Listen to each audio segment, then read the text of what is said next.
just so small.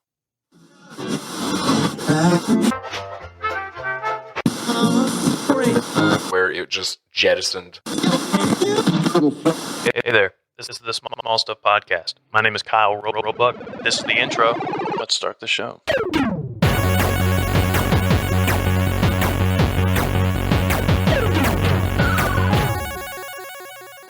Hello, everybody. Welcome back to another episode of Small Stuff Podcast. I mean, this is an episode of Nerd Stuff. Got Josh and Bryton back here tonight. It's another late night one. So we might go on a lot of tangents. Probably going to go on a lot of tangents. We're all very tired. We just got off work. Yeah. So we're probably going to talk about, we're definitely going to talk about Spider-Man No Way Home. We did a predictions, like what we thought was going to happen, episode a while back, just before the movie came out. And now we're doing another one. We feel like there's been enough time. I'm sorry, if you haven't seen it yet, here's your warning. You didn't care We're spoiling a bunch of shit all over the place. You literally missed the biggest movie of 2021. Spoilers. Spoilers.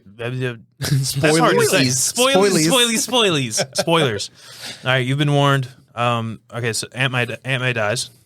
I hope you. Just to clear the air right there. I hope you're satisfied. not listening anymore.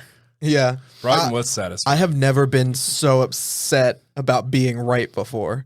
When I said curb stomp by Green Goblin and it happened, I was like, well, yeah, alrighty then. If you haven't heard the predictions episode, go back and listen to it. We actually got a lot of shit right. A lot. Yeah. Like a lot of shit like on the dot. Ned, we were completely off. You had more right before you changed your answers.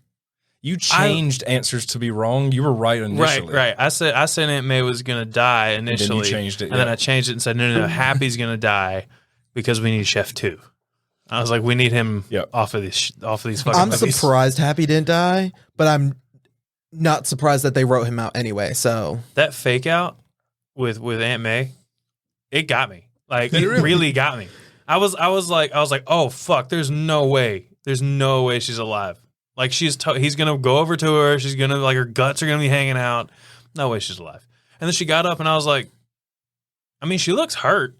I guess I could take a hit like that, especially with some adrenaline. I could probably be all right. Maybe Aunt May's, a badass too. It didn't get me, but it so got me. It got to me. Mm-hmm. She acted the hell out of that scene. Yeah, bravo. Oh, what was it? With great power comes great responsibility, and then she does a little nodding, huh? You heard what I said? Yeah, she crushed it. It was really good. Mm-hmm. That was the best delivery of that line. Yeah. In any Spider-Man movie. It was the most impactful, honestly. Yeah. Like at that point, and I guess that's how they had to do it, because since we've already heard it twice, they needed a third time to be like. But side note, should we give a rundown of the movie? Side note, so that real quick, things. I have to say this because I'll forget it if not. Okay. And I've probably already told y'all this before, but off podcast stuff, but what if there never was an Uncle Ben? There's always been speculation of who was Uncle Ben. Is he already dead in this? We never get a mention of Uncle Ben. I think it's because Tony's supposed to be the surrogate Uncle Ben. Okay. For this whole origin story idea. Because we discussed this off the podcast. You mean non-directly who's filling that role? I'm saying when it first came out, when Spider-Man Homecoming came out, there's all the talk of they didn't do Uncle Ben. Was there an Uncle Ben? Is he dead already? Was that the whole events of Uncle Ben dying and Tom being affected? I don't think we ever get a hint to an Uncle Ben existing. No, we don't. I don't think. I'm pretty sure we don't. Definitiveness, but no, I don't think so. However, I think that you're both very right as far as the meta way to look at this. Yeah. I think Tony Stark was Uncle Ben. In a literal fashion, I do think that in that world there's a pretend Uncle Ben that did exist, only because Marissa Tomei herself, off camera, not in character, but the actress herself has said something about how she proposed an idea where in No Way Home she wanted to have a girlfriend. She wanted to be leaving Happy I'm listening. because she was in a female relationship. and it was going to be kind of a bisexual format because her idea that she brought to it was that she had been with Uncle Ben. She had mourned him. She hadn't gotten into other relationships because she loved Uncle Ben, Yeah. And that enough time had passed, she started dating Happy, and it didn't feel right to her, and that she had this close relationship with a woman, and that she ended up choosing to be in a relationship with the female friend. So she proposed that idea. So in the actress's mind, an Uncle Ben did exist, but on a meta version, But that's also in the 100%. actress's mind. Exactly. That's not in a writer's mind. Right. That's not in a But movie's she's behind mind. the scenes. She's talking to the people. So that's what I'm saying. Yeah. In her mind, it existed, but it didn't. I'm just It was never mentioned. Yeah. So if it doesn't- Canonically, there has never been a single mention of Uncle Ben. So to our understanding, Uncle Ben does not exist. And that may Correct. be why they didn't go with her idea of just being like, well, Uncle Ben doesn't exist in this universe. yeah, And she may never said that. right. So real quick, Because I think we're getting like, just to cap off this conversation is just this, as we've all said to each other, is the official origin story of Peter Parker. Do you know how excited I got? We predicted it. And then if you haven't seen the Fanatic Now episode, we did discuss it in our review afterwards, but we hadn't been here since. So yeah, those 3 movies ended up being an amazing origin story. Yeah.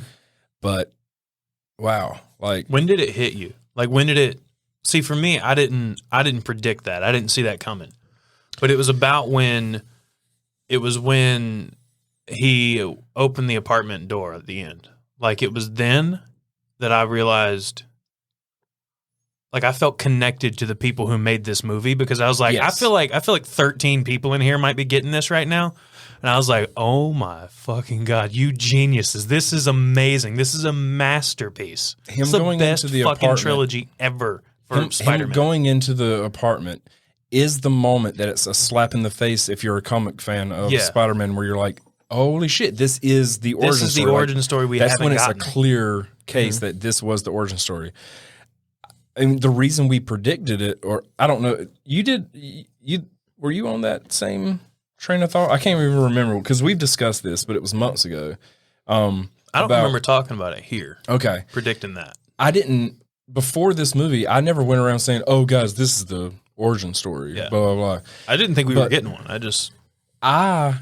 After Far From Home, actually made comments about how I'm so glad that they're not repeating that same story that we've seen over and over. They needed to do something fresh. Yeah. But that I didn't like the path that they were taking, because there is no origin story.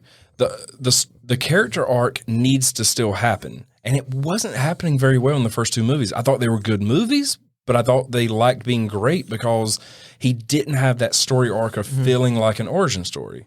And then now with this movie, you can kind of zoom out and you're like, oh, it didn't have that arc because this was the upcline, like this was the lead up to the climax that this movie was for an origin story. It never hit me before the moment of him walking into the apartment at the end of No Way Home that, okay, I can see the picture now how this was an origin story. But I did know it-ish thinking about it because of somebody else. I wish I could remember the author's name now, but he's a producer of a website, and I can't even remember what it is now. But there's a guy that wrote a book about the history of Spider-Man, and he talks about the comics, the movies, everything. It's almost like a bird's eye view of Spider-Man. So it's like it's a Spider-Man encyclopedia, but not through the storyteller's version. Kind of like looking down and seeing how everything is played out. Kind of discusses it.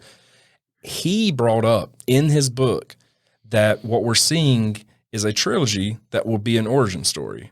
And when he said it, I was like, I don't know, man. And then reading his explanation on it, I was like, oh, shit. So it wasn't my idea, but I did go into this movie thinking they're trying to make an origin story. And so they did it. They did. Like really They did. well. Like it didn't feel forced. It was like when it clicked in my, like a lot of times when, for instance, and I might get words for this, but I fucking hate scenes like this. In Endgame, it is painfully, I mean, like, go for it. Girl power, go for it. But that part where, like, Captain Marvel has the glove, has the gauntlet, and somebody's like, "Don't worry, she's got help." And it's like 15 like normies just show up, and I'm like, "What the fuck are you talking about?" Scarlet Witch is no norm. Okay. Besides her, But like there were a few in there. No, I get what you're saying. You know, and stuff like that, it's like it still moves me. Yeah, but it's like it feels forced. It feels shoehorned in there. This moment was so perfect. Those moments in Endgame did not detract from me, but they didn't add, I think, what the producers thought it would. Yeah. So it's not like Cap. It wasn't a negative. It's not like Cap grabbing Mjolnir. It's like that's one of those iconic moments where you're like, or even in Infinity War when they're in that trench, like that little, they do the same thing there. It's like a little, like it's a girl power moment where the three like badass just combat, like hand to hand combat more people. Natural to that me. felt fun. That one I was cool with. It was just this one I was like, what the fuck? Like, by putting so many people and they all being female, it felt like, oh, I'm doing this on purpose. Right. I love girl power moments that work. That one didn't work in a way that it added anything to me. However, I will say that if Captain Marvel had that whole moment where it's like, oh, I got this, and Scarlet Witch only, or Black Widow and her or whatever had stepped up, if they had only made it like two Black Widow? Yeah. She was dead at that point. Oh yeah. I was just trying to Sorry, I didn't know we were sorry. No, I was just thinking of my favorite female characters. I wasn't even thinking of the scene. I was like, wait a minute, I don't think she was there. Nope. Yep. No, if like Scarlet Witch had stepped up because she's a powerhouse. And Pepper in the suit. Like that's fair, I think. Yeah. But yeah, if they had just done a few, it wouldn't have felt as forced because it's like, okay, they were just the closest ones, but it happens to be the female moment. Yeah. Anyway, the scene in Spider-Man, I was really glad. Like it hit me like a brick wall. Like it didn't feel forced. I was just like, oh, I feel like I just like discovered a cheat code or like a glitch in the Tony Hawk game. You know, like what the fuck? Right. Cool. You know. Did we ever talk about it here? I know I had a conversation with you. My only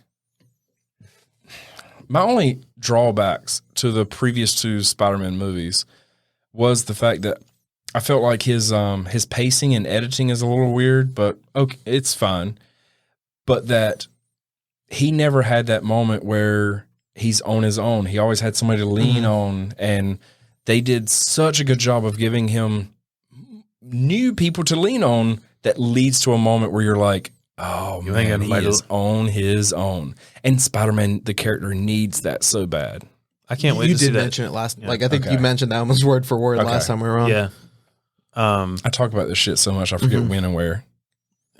I can't wait to see that new suit. Yeah, in like the daylight. I was like, I mean, I get that you guys are showing us, but come on. It's very much a combination of Tobey's and Andrews, which I love. I feel like it's Tobey's, Andrews, and Ultimates crossed. Those three elements are put together. Yeah, I think my theory is they did. I don't know why they would do this. Maybe they ran out of time. I don't know. Maybe these scenes were shoehorned in, but they don't feel like it. My guess is they aren't sure on the suit yet, like what they want it to look like, and that's why they did it at nighttime, and they didn't have to do as much to it because you can get away with more if it's dark. Show texture. And Anyway. But yeah, do we want to like run through like like kind of a really short chronological like what happened in the movie, just in case? I mean, we're like, we're not that far in. Cool.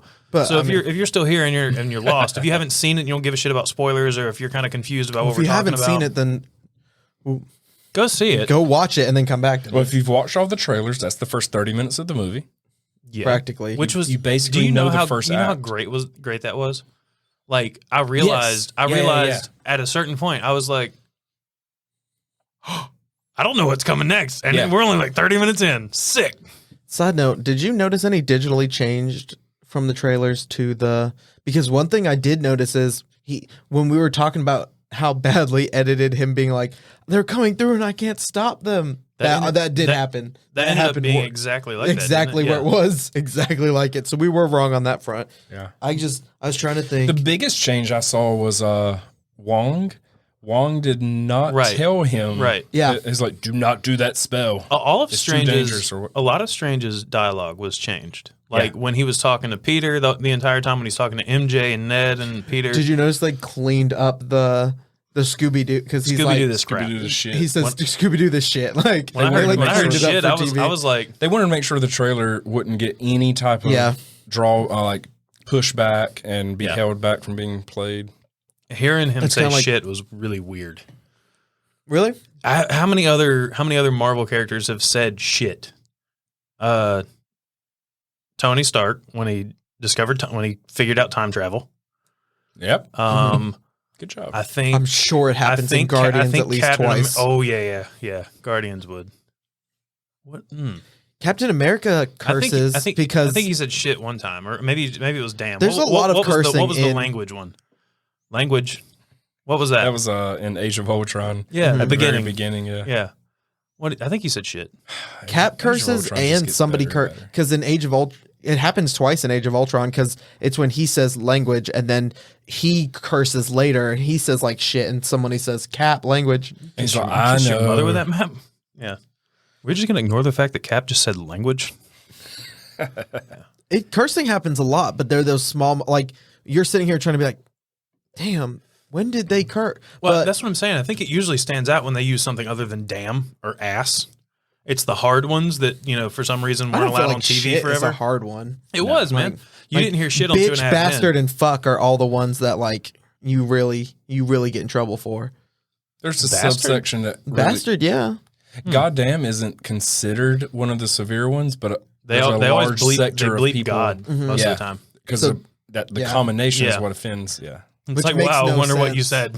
Because God... Allah damn. Real quick, God's name is Yahweh in the Bible, so technically saying God damn it doesn't matter because God was a different name given because of the fact that they didn't want people taking Yahweh's name in vain. So they're like, call Yahweh God, don't call him Yahweh, because that's using his name in vain. So call him God. So saying God damn it isn't actually a sin because you're not taking God's name in vain. Good luck explaining that to a Free Will Baptist Christian. I have. I'm not saying it works. Yeah. And then they look at you and they're like, "Who's Yahweh?" What? No. Some of these down south Baptist people. The churches I went to, they knew. I knew.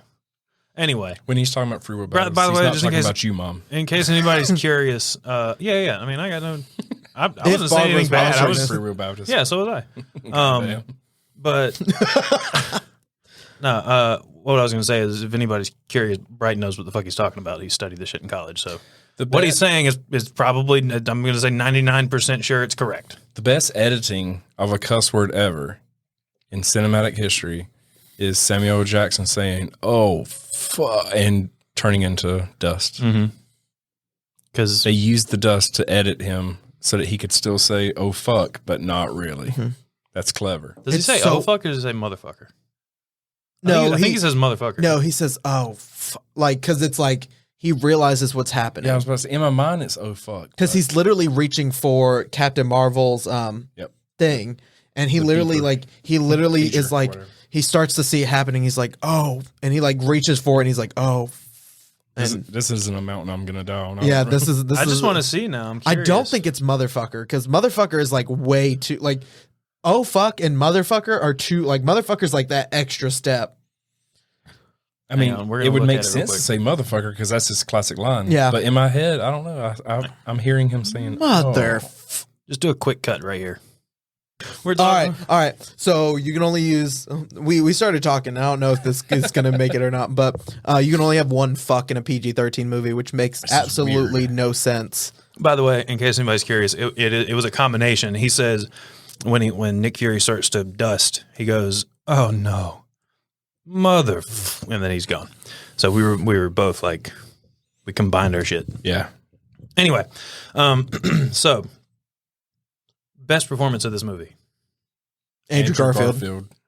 Really? Yeah, by far. I wouldn't say by far. Not by far. I'm just Willem Dafoe crushed it. Willem Dafoe was going to be mine. Marissa Tomei gave a scene that shocked me the most by her performance because she had the best. She's a great actress, but when that scene happened, I'm like, oh my god, like she crushed it.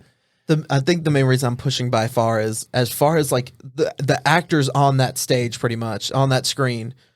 Marissa Tomei and Willem Dafoe are two fucking brilliant actors anyway. Like I was not shocked by the amount of game they brought to this movie. And Andrew Garfield blew me away. I guess that's why I said by far, because like in my head, I get you. And the reason I say Andrew Garfield is because Marissa Tomei and Willem Dafoe didn't have competition for the role. It was written for them to just be in that element, and they knocked it out of the park. Andrew Garfield is literally in scenes where he's with two other Spider-Man, so you got to like judge them. Yeah. You don't have to, but you know what I'm saying? When they're all right there together. And because out of everybody who has portrayed it, he has the worst movies. But he's the best. He's the best Peter Parker. It's not his fault. That's why, like, I'm totally down. Like, please, for the love of God, bring him back. So I think that could bring us into a great segue. A great segue. Okay. And it's talking about Andrew Garfield and if he could return as Spider-Man. Let's hold that real quick. I want to talk about the performances in this one again a little more. Yeah. So Andrew Garfield, I thought he was the most entertaining, I guess, to me. Like files are transferred. He was the most entertaining, and like because he made me laugh a lot. Like when Ned was like, and by the way, if I ever get superpowers, I promise not to turn into a supervillain and try to murder you. And he's like, okay. And Andrew Garfield's like, pats him on the back, gives him a little nod. That was hilarious. I just want to say, I love you guys. That was cringy, but in like a good way. Always wanted brothers. Yeah. Thanks. Yeah. You mean crack your back? Yeah. That was great, man. That whole like Spider-Man at work. I thought that was so beautiful. That was it almost could have been an unnecessary part of the movie, because like why would you show them just hanging out? But it turned out to be one of my favorite scenes because that was like what I've always wanted, I guess. Like I didn't realize how much I wanted that scene until it happened, and it was just all of them sitting there like, "Oh, you don't have web shooters? No, I don't." You just said almost exactly what I was going to say. Those scenes aren't needed for the story. No. They could have taken that out, and it wouldn't have mattered. I mean, it would have mattered. And movie making number 101, if it doesn't add to a progression to the story, take it out and make room for something that will. Don't add filler. That was all filler, and it was portrayed so well that it added to the movie. And that takes a great performance, because the writing was good, but it wasn't what nailed it. It was the performance that nailed it, and that just gives him so much credit. I mean, this is a guy that, as a kid, worshipped Spider-Man. He wanted to be Spider-Man. That was his dream of becoming an actor. And then Andrew Garfield. Okay. Yeah, he didn't just get offered the role and say, oh, let me do my homework, let me become it. He loved Spider-Man growing up, so that was like a dream come true for him. And then for him to get that shitty-ass production value of the crew. Like, and he would like push, like he'd throw out ideas for like he'd throw out ideas in writers' rooms to be like, hey, why don't we do this with Spider-Man? Well, like he's like, why don't we make Spider-Man bisexual? He's like, why don't we make his MJ like a guy? He was like pushing for like these different progressive changes with Spider-Man because he was so in love with the character and was like, we could do so much with this. Those movies had, since we're talking about performances, those movies had nothing but A-list actors. Yeah. And they still were able to mess it up. Yeah. And they literally decided, like, in the Amazing Spider-Man 2, this blows my mind. Paul Giamatti, phenomenal actor. But they decided to keep the part with him with Rhino, which was, instead of the scenes with Shailene Woodley as MJ. And if you look back at, like, leaks of, like, the script and everything, they had some phenomenal things planned for Shailene Woodley to come in as MJ and cause a conflict because he's already with Gwen Stacy, but he was following. They had these great things planned, and they just blew it in every possible way. He deserves a redemption story. Yeah. Boy, did this gave it to him. Do you think so? Okay, hold on. I'll get into that in a second. So, weakest performance in your opinion? So the weakest performance would be I have two. Thomas Hayden Church with Sandman and Lizard. I assume that's what yours. But see, here's the thing. I don't know if you know this, but they were not on set. Yeah. At no point were they on set. That's why I was They gonna say- only contributed voice acting. Yeah. And they both were CGI'd in. Yeah. Lizard and Sandman. So if you count that as If you performances, count they that were as the weakest too. performances, they were the Lizard and- weakest of two. Lizard and Sandman didn't even have to be there for the progression of the Because story. they weren't there, I was giving them a pass. yeah. But Fair. Sandman was still like, he's getting an honorable mention here, or a dishonorable mention. But for the people that were there, Jamie Foxx. For me. Not for me. Not for me. I thought he did. I thought To me, if it it wasn't was a funner character. I like enjoyed the entertainment value from his character and a little bit like the comedy. The comedy they had his character add, I thought was enjoyable. He might have been going for this, but he sounded like a not cool guy trying to sound cool. which is what he was. Yeah, Right, that which was is why I'm the saying he role. might be trying to go for that, but it didn't feel like he was trying to go for that. I feel you know like, what I mean? I feel Do you like get what they I'm even saying? tried to announce that because Lizard was even like, last time I saw you, you had a comb over, Yeah. you were balding, comb over. They pointed out to us the fact that this is a nerdy dude. So I felt like they kind of covered their ground on that one. Okay. And the reason I actually give Jimmy Fox credit is because when you pack that many villains into the scenes, it should have been more bogged down than what it was. He was the comedic factor that loosened up the feel so that Sandman and Lizard weren't completely a downturn. Yeah. To me, the second act of the movie went through, I don't want to call it a lull because it wasn't a bad lull, but the first act and the third act were so amazing that the second act did kind of go stale a little bit. The pacing was weird, and there was enough good stuff going on left over from the first and leading to the third act that the second act didn't drag, but Jamie Foxx was the saving grace of the second act, in my opinion. So I give him actually credit. Okay. It's kind of like if It's not you're like he was my favorite, but It's like if you're going up a roller coaster and you get that big hill and you're like, oh yeah, this is so much fun. And then if you just hit a straight track for about an hour and a half, and then you get to the hill again where you're like, hell yeah, this is so exciting, and you get back up to the top, and that was the third act. But that second act, just you start off like this. You're supposed to keep getting higher. You're not supposed to start off that high. it's but supposed to be small divots to getting higher. It's supposed to go like this, but still overall go higher. And it didn't for a while. No. And that's the only thing that kept this from being like one of the greatest superhero movies of all time. And honestly, that it's such an easy thing to point out, but honestly, is it just like that so much because of us? Like, as it was kind of on that little divots of with the Doctor Strange and everything. The reason it shot up so high was because the introduction of these characters. Those characters, like the introduction of those characters shot up high. And is it because we are so in love with those characters and we're so excited to see them come back that's what blows it out of the water for us, which then creates that lull because we have that the whole act 2 of trying to fix the people, put them back together basically. And like, that's super fucking necessary. There's no way to hype that up more. And there was nowhere to get there without that big hype. Is that could be just because of us as fans being like, that was so awesome seeing them appear. Like, I'm trying to make an argument. Yeah, I wasn't sure what you were saying at first, but I will argue with one point because I overall agree with what you were saying. I do think we kind of did it to ourselves somewhat, but you could film the second act scene where Willem Dafoe is in the homeless shelter or the soup kitchen, whatever you want to call that place. I can't remember. What? Feast. Okay. Like that's the name of the I couldn't remember. Yeah. Food. I don't know. Yeah, I didn't.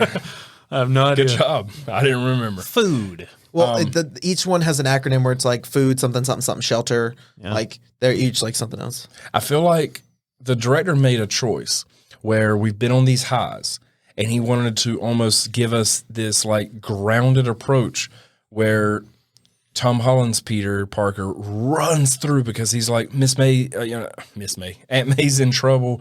I gotta, run through. I gotta rescue her. And he gets there, and there's a distraught, mentally challenged, not grasping reality man sitting there, and it is Willem Dafoe's Norman Osborn. I get what he was going for, but you could make a scene where it drives up the action all of a sudden again if Willem Dafoe was facing his back was facing the camera, and he runs in and doesn't know what's going on. And when Peter walks around, you do a dramatic editing and cinematography where you get that face of Norman Osborn like turning around for the first time, so you'd get that first face look at him. But they kind of just spoiled that with some of the weird little things like Norman Osborn in the alley, mad at his mask, and like him having those moments. I feel like there was a lot of editing and cinematography choices in the second act that were purposely like, let's get you down a little bit because we're going to build you back up with the reveal of the second and third Spider-Man coming through. And I don't feel like it needed to be brought down. It felt on purpose. I just disagree with the choice. But we're nitpicking this because it was a great movie. Yeah, it was the best. Like, that's what I'm saying. Like at this point, it's just trying to find the flaws in it, and I'm just trying to play the antagonist to your being like, it's got a flat. Like, honestly, I do agree with you. I'm just trying to figure out, like, is it so flat because of how overhyped we are about the introduction of the characters? Because we couldn't get to that middle part without that lunge up, and that's lunge up is only so insane because of us. Yeah, I agree. If this was like a normal superhero movie and you just had 6 villains show up in the first act, you wouldn't have as much of that hell yeah as we did, because these are iconic supervillains that we've all loved and known for the last over a decade, basically. I feel like the turned inside out outfit was also a kind of a missed opportunity. Yeah. Yeah, I don't know what. Like, it felt like there should have been more. Like, I don't know. It felt like honestly, that part felt like maybe they were just trying to sell toys. That's because 100% what it was. Only I there. guarantee. It was only there for like, what, 15 minutes? Do you know how toy sales are done with stuff like that? The people that make the movie do concept art, and they send it confidentially to certain companies, like say Hasbro. They send these images to Hasbro. They don't tell them anything about the movie. They get no backstory. They're just saying, here are things you're allowed to pick and choose from if you want to do toys. And Hasbro has no back information. They don't know anything about the storyline. They only have an image where they get to like have a meeting like, all right, do we want to make a toy of this? And I brought it to Hasbro because Marvel Legends ran with it. And they used that concept art to make a Marvel Legends. Then the movie made adjustments to the outfit after the fact. So there's a Marvel Legends out there of that outfit that is not accurate. And it's a horrible piece of shit figure. Yeah. And it was included in a lot. And it was too late for Hasbro to pull back. I mean, that's not Hasbro's fault. But this happens every once in a while where toys get sent out and they end up being pointless. Because that Marvel Legends has no relevance to the movie. It's a thing we have now. We have a Spider-Man that didn't exist in the movies because it was based on incorrect artwork. Wouldn't it be valuable then? No, it's the exact opposite. Really? They wouldn't be considered It was mass rare? produced. Yeah. It's not like it's a rare thing where they're like they only pulled 10 of production these out. were Yeah. made. Yeah. Not 10, but It was like, mass produced, so there's no rarity to them. And because it doesn't have relevance, it's a mass produced thing that has no story to back it. It's kind of like It was, we'll take that for an instance. The Killing Joke. So if I was like Stanley's broken finger. if tomorrow The Killing Joke was announced as a live action movie, that $50 comic right there would skyrocket to $300. Yep. If that movie did really well, that'd be $1,000 comic. Yep. Fuck yeah. And if that was one of only a few thousand that were out, that'd probably be a $1,500, $2,000 comic. Well, now it's a third print, it's a so third print, probably not. But I'm just saying, like, I was going to make a joke about that. it's the bigger the relevance, the better it's going to be worth. I feel like $200 is a little hopeful for a third print. Hell, I bought a comic recently called Timeless that has Miss Minutes on it from Loki. Okay. And I bought it because I wanted to read the story, but I was like, all right. So I bought the comic and I bought it with the cover because I was like, oh, that's pretty cool. I'll get the one with Miss Minutes. Literally, I bought this last week. Earlier this week, me and Josh were talking. Apparently, that's comic was worth $50 now. A brand new comic. comic. Was what, $4? $4 or $5? $4. Nice. It's now worth $50 in 1 week or a couple weeks. Yeah. And if for some reason in Loki season 2, Miss Minutes makes a return, that $50 comic could now be $100. It could it'll up because now Miss Minutes is relevant again. Very cool. I didn't know that. And there's more about that comic than just Miss Minutes. That is adding to the value, but overall, yeah. If you want to base it off of but I'm trying to explain the look of something has to have relevance for it to be. Oh yeah. No, Miss Minutes is a huge thing, but didn't they announce after the fact that Miracle Man's it's Miracle Man's first cameo reference appearance in Marvel Comics, but somebody from MCU made a reference that comic, the story that was used is actually being looked at for how they're playing out to connect to the MCU. So it gave more relevance, not just the fact that a first appearance of Miss Minutes is in it, but the story itself connects, and that made people start to think that it was an investment piece. It was brilliant by Marvel standpoints because Marvel basically created Marvel created this point where Kang's literally in one of his sanctums and he's looking up at screens, and the guy that's traveling with him is like, "What's all of that?" And Kang's like, "That's everything that will happen." And he's like, "Is that everything that could happen?" And he's like, "That's everything that is happening right now." Spoiler alert! I haven't read it. It has all of the things that's going to happen in Marvel Comics over the next year. And at the very end of the book, it reveals cool. Miracle Man, which I don't know how much you know about Miracle Man, but do you think we're getting Miracle Man? Yes, they literally showed. I know. In the MCU, I don't know anything about Miracle Man. In the MCU, yeah. Oh fuck no. Okay. That's what I mean. Not this year. We could get Miracle Man. Because they're hinting that this is hinting at the. We're not going to get Miracle Man in the MCU. At least not this year. Yeah. Miracle Man won't be in the MCU for another. If Miracle Man's comic that releases later this year is a fucking success, then Miracle Man will be in the MCU usually in 5 or 6 years out. Yeah. So Andrew Garfield. That was a very long tangent. I apologize. Y'all don't probably care about Hey, comics. man, don't apologize. Don't apologize. We've all done it. You're amazing.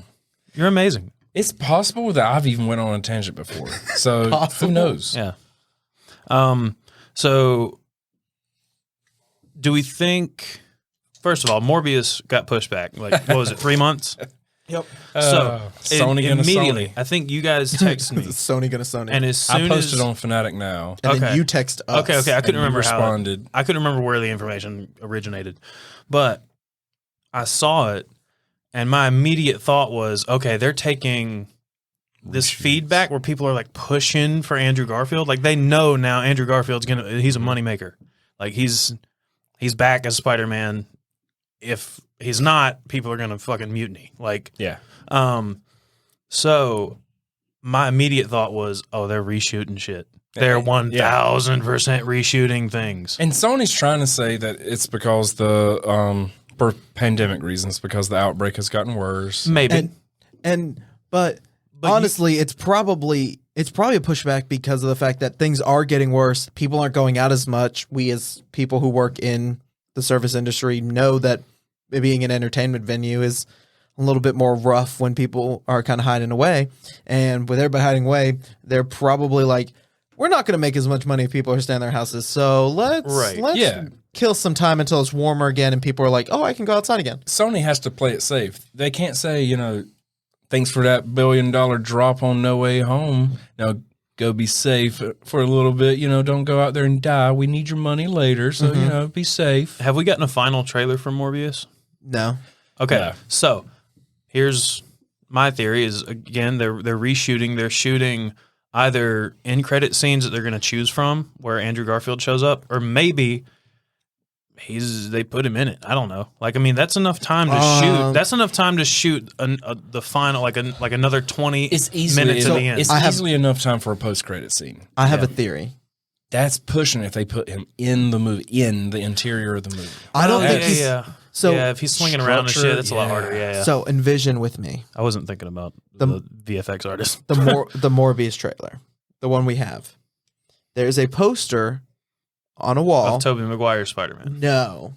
It is though. No. Tobey Maguire PlayStation.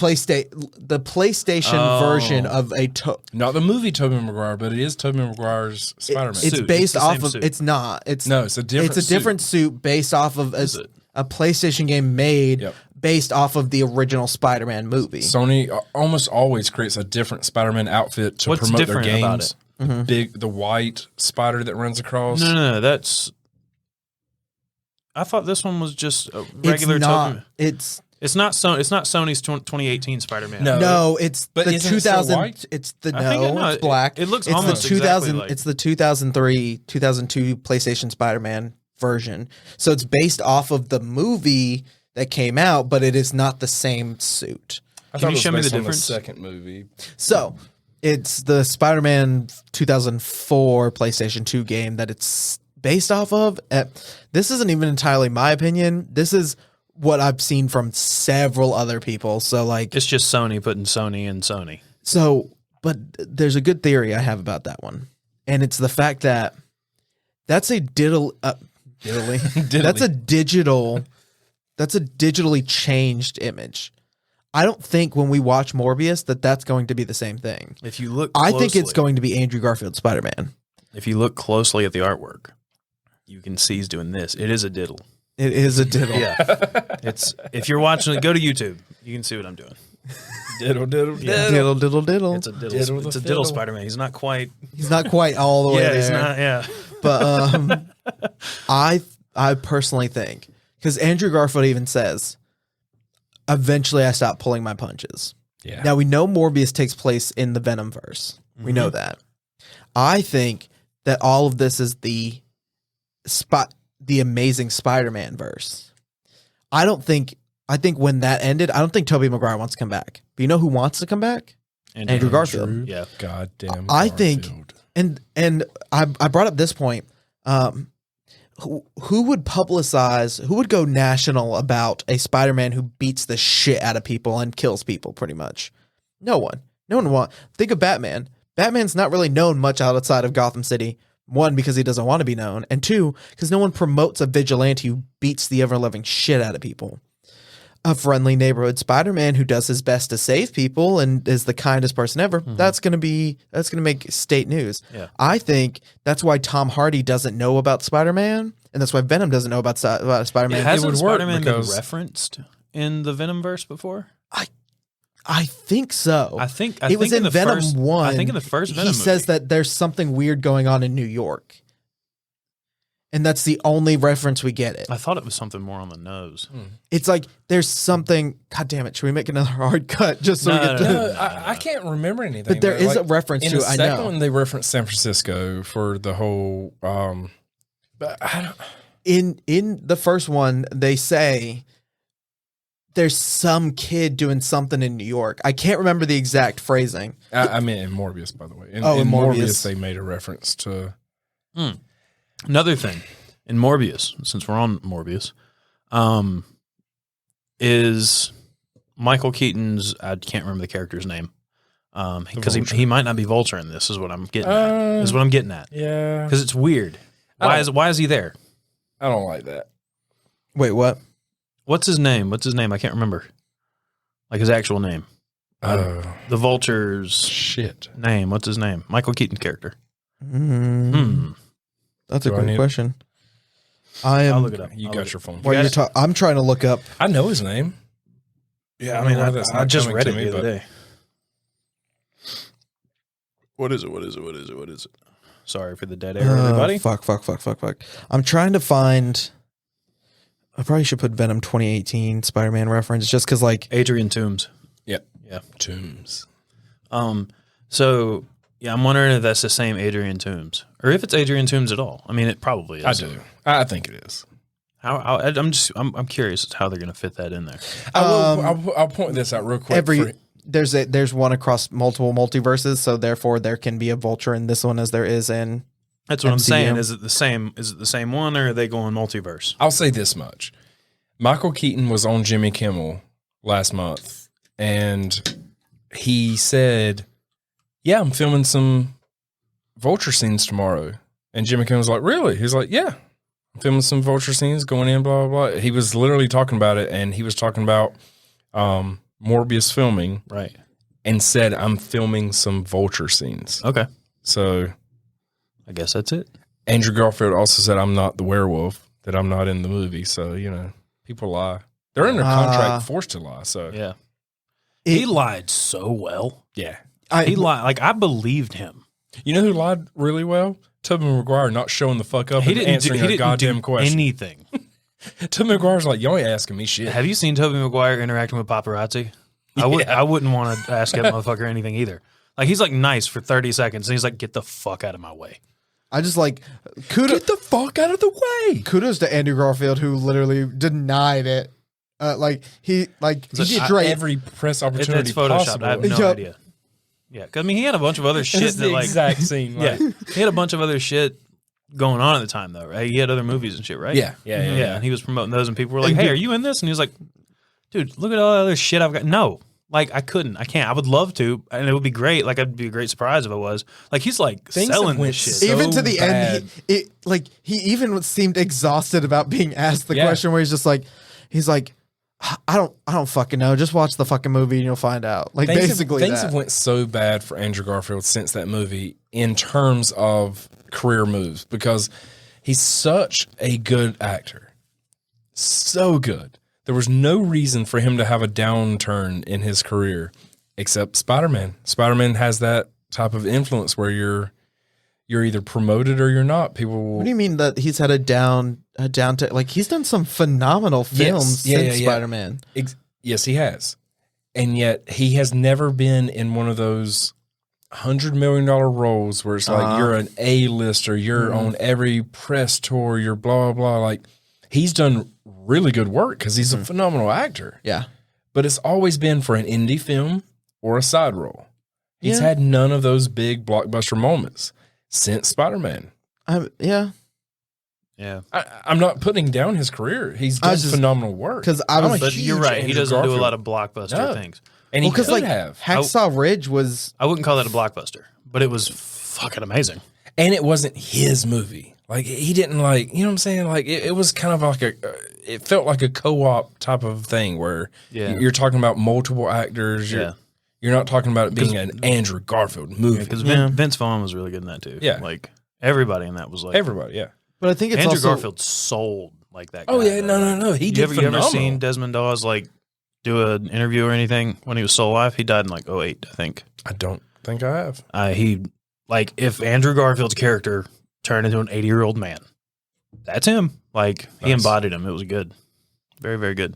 Andrew Garfield is a world-class actor. Yeah. He's so good. Mm-hmm. I really want to see him I feel in bad more. because, like, He didn't deserve that shitty-ass production. It was really bad. But I've had this. I was having this conversation on the topic, kind of wrapping back around to Morbius. I was telling Josh literally earlier, but I've told you as well on a separate occasion.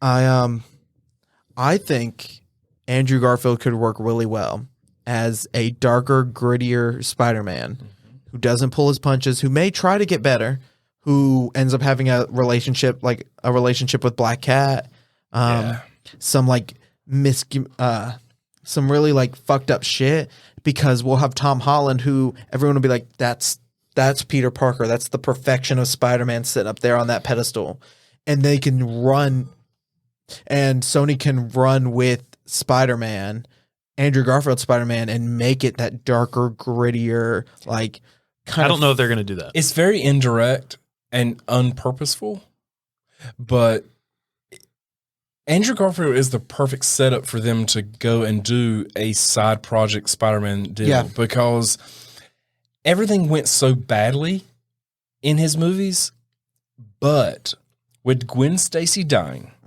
having never met MJ because they cut out Shailene Woodley's parts, they have the opportunity to not only give us an MJ story for him, which they would now have a tease for, because there's literally scenes where Tobey Maguire's Peter number 2 is telling him, "Don't give up, man. Like, You can make it. It's hard. It's difficult, but Yeah. you can make it work. Yeah.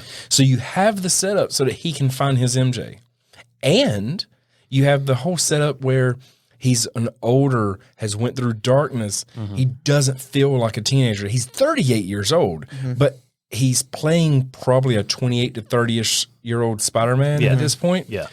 And he's so young looking, it works. Great genes, but Because this is supposed to be like probably about a decade after, because this is 2025, yeah, 2026. And if you say like outside time is in universe time, that means that they don't even have to follow that. But if they did, they did, that would have been 2014. That would have been 2014 Andrew Garfield. So this is a decade later. So he was graduating high school in the last one, in the second one. So he's probably 28 or 29. Yeah. 2014, he was 18 years old. So he's 28 or 29 in this So one. If they go with him coming back and looking at a chance of a relationship, and it's 2025, then that's 11 years past. So he's 29. 29 would be a good opportunity for. Yeah, no, I know. I was just thinking. I was laughing because you were like still doing the math, and I'm like, I was like 29. I didn't do the math beforehand, so I was thinking if I'm on the same path as you. So if he's 29ish, 30ish, and they do one where he's finding Black Cat, that needs to be more adult themed if they want to give credit to the comics. Now, they can do their own thing. They can have her be as conservative as they want to. But if they stick to the comics, you're going to get sexier scenes, both her as Black Cat in disguise, which he doesn't realize for a while who she is, and still having a relationship with her. You got that whole comic situation where you can go kind of adult with it. I'm not talking about pornography here, but you can have a hell, fucking more MCU put a sex scene in there, so like on a rock. Sony, you've got full reign. That was the worst You're part still of going to be Eternals. bitter about that. How are you going to put a superhero that can change the matter of an object and have her have sex on a rock? Dirty ass rock. I stand by Eternals not being good. It's a good movie. I mean, like, it's just not. Sometimes great. you just want to be stuck between a rock and a hard place. That movie That did was good. so many. That was, hold on. Wait a minute. You were just going to breeze right by that. I was like, that was pretty good. I didn't even process it until you said, hold on. That I was was like, good. Oh, yeah, that was good. That was, damn. You should write scripts more often. That was great. Josh's lead script writer, so he does all the funny material. What was that? that was just me going, okay. I realized after it came out, I was like, that sounded condescending. So with, do we think that we're gonna get more Andrew My last Garfield video movies? is doing pretty well. Hmm? My last video. Okay. 324 All right. views. Whatever. Are Sucks so we getting far. more than one Andrew Garfield Spider-Man movie? I think we could get an Andrew Gar. I have full faith that we will see an Andrew Garfield Spider-Man. I think we'll get. Do we all we'll get think- one. I was about to say, do we all think we're getting at least one? Yeah, I think we'll get do one. too. But I think that's it. I think we'll finish out the character. I think that's it. I think it depends on how the one does, Yeah, I think because it's all about money. And if Maybe they Sony kill makes one and they're like, holy shit, we should have been doing this, like we should have done this fucking years ago, then they'll probably make a couple more. Do they? if this was the MCU, if this was the MCU, they would give him a 3-movie contract and go ahead and pay him big and feel reliable that they're going to come through and give him something amazing to have a full-on story arc. It's Sony, and Sony knows that they can blow things. So I think they'll give him one contract and right into the movie in a way. And I hate when movies do this where it's an optional second. And they shouldn't. Pay that man. You already had him for a 4-part movie that you didn't pay him for because it was in the contract So that you didn't have that to. you reneged on. Yeah. Give him Wait, his what? 2 more movies. His wasn't supposed to be a trilogy. Most people thought that the Amazing Spider-Man was supposed to be a trilogy, and they thought that only because Tobey Maguire had 3 movies. Tobey Maguire was supposed to have 4. The third one was so bad they decided to do a reset. And they planned Andrew Garfield's Amazing Spider-Man to have 4. And they also had spin-offs that were supposed to have, at the time, they were planning the Sinister Six spin-off, as well as a Black Cat spinoff. They put all that on hold because the movie got such bad reception, but it was supposed to be a 4-parter as far as their plans went. So he was already owed 2 more movies. They could totally, I hope Morbius over the Tom Holland trilogy. They could do Tom Holland movie, Andrew Garfield movie, Tom Holland movie, Andrew Garfield movie, or the other way around. The Spider-Verse in the comics literally makes way for the fact that you can do all this stuff. Yeah. Right. It's And I not think- even like not even like a money exploitation type of thing. It's like, oh, Sony's trying to double dip here. No, it's At this laid out point- for And that's at why I this think point, it'd be feel good to be- everybody gets it. I feel like it'd be good to get a Into the dark. Spider-Verse. Thank you. Yeah, I think it'd be good to have a dark, gritty Spider-Man because we don't need a shining, friendly neighborhood Spider-Man. That's not going to be good. Shiny. It's one of those things that honestly, like Into the Spider-Verse proved it. You do not. We can handle multiple Spider-Man. Give me Spider-Ham. Yes, But as live action, it's tougher. It is Like tougher. as a tougher. as Yeah, a yeah, cartoon, yeah. it's easier to sell. But it's the storytelling, and that's what made Into the Spider-Verse an Oscar-worthy movie.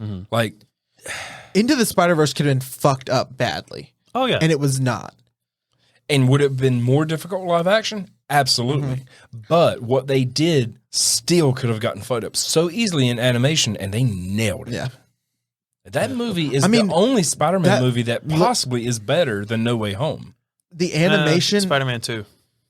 no. So those I are stand by those are the 3 that should be argued. What? Into the Spider-Verse, Spider-Man, No Way Home, Spider-Man 2. All right, as long as it's up there. I'm not saying it's a bad movie. I'm just saying I thought that's what, I'm just saying that's you what it sounded like. can't look at what we've received with Into the Spider-Verse and Spider-Man No Way Home and say that Spider-Man 2 is better. If you give a true film critic look at it, the order you just gave is probably correct because regardless, Into the Spider-Verse is the best film, not counting superhero movies. Yeah. Like looking outside of a genre, the best made movie, Into the Spider-Verse is the best one that's ever been made. They follow every type of thing where you're like, I could critique this, I could critique that. They nailed everything almost about that movie. Yeah. So if you're looking at it as like a film critic, Into the Spider-Verse is number 1. There's an argument about 2 and 3, but it's between those 2. And the only reason for the argument would be giving credit to the time, the era. And if you ignore era, it's 100% No Way Home is better than Spider-Man 2. I don't I've even always I'm being honest. Spider-Man 2 is good. I've always seen Spider-Man It's 2 good. as It's the really good. I've it always was seen really good in Spider-Man 2. 2004. Spider-Man 2 is like the Dark Knight, like to me. Yeah. Like it's like okay, It was. that is the best one, and that is the best one of those franchise, like those characters. Yeah. It is full of flaws that you didn't notice in 2004. I have to go back and watch it, I guess. I'm just saying, I just watched it the other day, and I'm always the first to be like, you know what? It was a different, like, I'm always the first to be like, CGI and effects can't be as good because it was a different time. I'm still going to stand by the fact that No Way Home beat it out. No Way Home had bigger moments, better storytelling, and better story elements. Like, granted, you can't have No Way Home without Spider-Man 2. But if I had a similar movie where I got a Dr. Octopus, where I had basically the closest thing I could get to a Sinister Six in it, that by far beats out Dr. Octopus. There's one thing that you can't expose yourself to like that, though, and it's not a hit on you. I'm not pulling an age card on you. I'm 20 watching this. You're 7 or 8 when it came out? 8. So I'm not pulling an age card because I had to do the same thing. Like when I'm younger watching Citizen Kane was trash. When I went through film school and I learned all those things and then I went back and watched Citizen Kane, I'm like, okay, now I know what they were working with, what people expected out of a movie experience. Citizen Kane is a masterpiece. And I didn't think that before I educated myself on film history. So it's difficult to put yourself in that situation because Citizen Kane is kind of hard to get through in some points. Yeah. But that's how movies were made then. If you look at Spider-Man 2 through that type of microscope, it has some points where you're like, it really does have those things when you look back on it. But man, when I was watching it in 2004, that movie was gold. Yeah.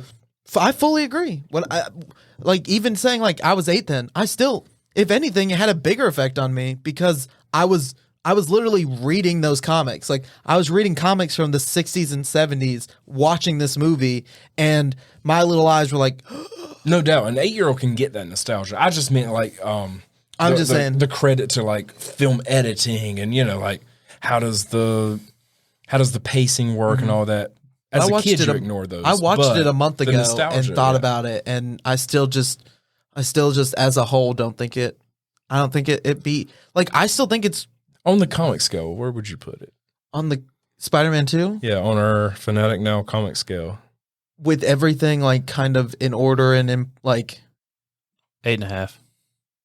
Spider-Man 2? Or 9. It's up there for me. Yeah. I'd give Spider-Verse and No Way Home. See, that's what sucks about not having those increments between. Because I would give it an 8.5. I do think it's a really good movie. Maybe I could give it a 9. I think I could give it a 9. Because like it's 9, 9.2, 9.4, 9.6, 9.8. That's a pointless debate because I'd give it a 9.0. I think it'd be a 9.0. Yep. Yeah. I'd give it a 9.0. I think Morbius, well, no, I don't think. I'm worried it's not going to be good. I'm worried too, yeah. I'm worried it's going to, like, for me, I apologize to anyone who loved Carnage, but most of the world didn't. That movie is not good. It's trash, bro. Like, it was just all over the place. I feel like they didn't utilize Woody Harrelson good enough. I don't think Woody Harrelson should have been Carnage. I agree. He looked too old. He looked weird. Like, it was weird. Sony gets the best actor they can for every role. They don't get the best actor for the role. Yeah. Paul Giamatti shouldn't have been Rhino. No. Jamie Foxx shouldn't have been a nerdy Electro. No. Like, they misjudge nonstop. The actor that I can never remember his name should have never been Harry. Oh, Dane DeHaan. Mm-hmm. Yeah. Dan DeHaan is a phenomenal actor. Yeah. He shouldn't have been Harry. Is he still acting? Probably. I don't know. That's what I'm saying. Then again, but Dan DeHaan is, I'm sure he's is. Not, he's not an American. He's not an American actor, so it's hard to make commentary on people who aren't American actors. I know, but that's a role that would have thrown him in the forefront. Yeah. And it didn't because it was miscast. Like it did with James Franco. Now granted, James Franco was doing pretty decently at the time. But James Franco didn't like start hitting bit like because obviously with Freaks and Geeks and stuff like that, he was doing well. Yeah. But that mid to late 2000s is where he hit his stride with acting. Yeah. Following off the they got high him of, in the upward. Mm-hmm. Yeah. But he got to ride that high of doing a really good Harry Osborn because he made you dislike Harry Osborn. Yeah. He needs to stop making women uncomfortable. Yeah. I really liked him as an actor and comedian. I want him back, but he needs a redemption story in real life. Yeah. So Morbius, what are your thoughts on that? You think based on the trailer footage that I've seen, I think it looks. I am so excited about Morbius. It looks so good. Like I'm more pumped for this than I was for Let There Be Carnage. It's not close to me. Yeah. My fan I wasn't heart, excited about Let my There fan Be Carnage heart. at My all. fan heart was building up that Let There Be Carnage could be good. I know I've said this before, but just to be clear, I am a Tom Hardy fan. I don't think he's a good Venom. I don't think. No. Oh, I like him as Venom. It's not his fault. It's Sony. Sony is misusing him. If Kevin Feige had that bastard right now, who do you think would be Eddie Brock? Venom would be the Deadpool of MCU right now if Kevin Feige had been in charge. That's what I'm saying. We'd be talking about Venom like, damn, yeah, he doesn't fit in the same well. We're like, he's not Tony Stark. He's not Captain Rogers, but man, Venom might be my favorite because he's so blah, blah, blah. We don't talk about any of that because Venom's like, meh. Yeah. But Tom Hardy's amazing. But yeah, Sony is so bad at misusing their people. They are a talent destroyer. Mm-hmm. Well, speaking of, I'm just hoping. Fingers crossed. Sorry, I didn't mean to cut you off. So, but go. No, you go. But I just told Josh this earlier. I was like, I'm kind of hoping that Let Them Be Carnage was a failure. We all know that. It made money, but It made money, critically, but huge failure. it was critically a failure. I'm hoping that with working with the MCU, and with working with the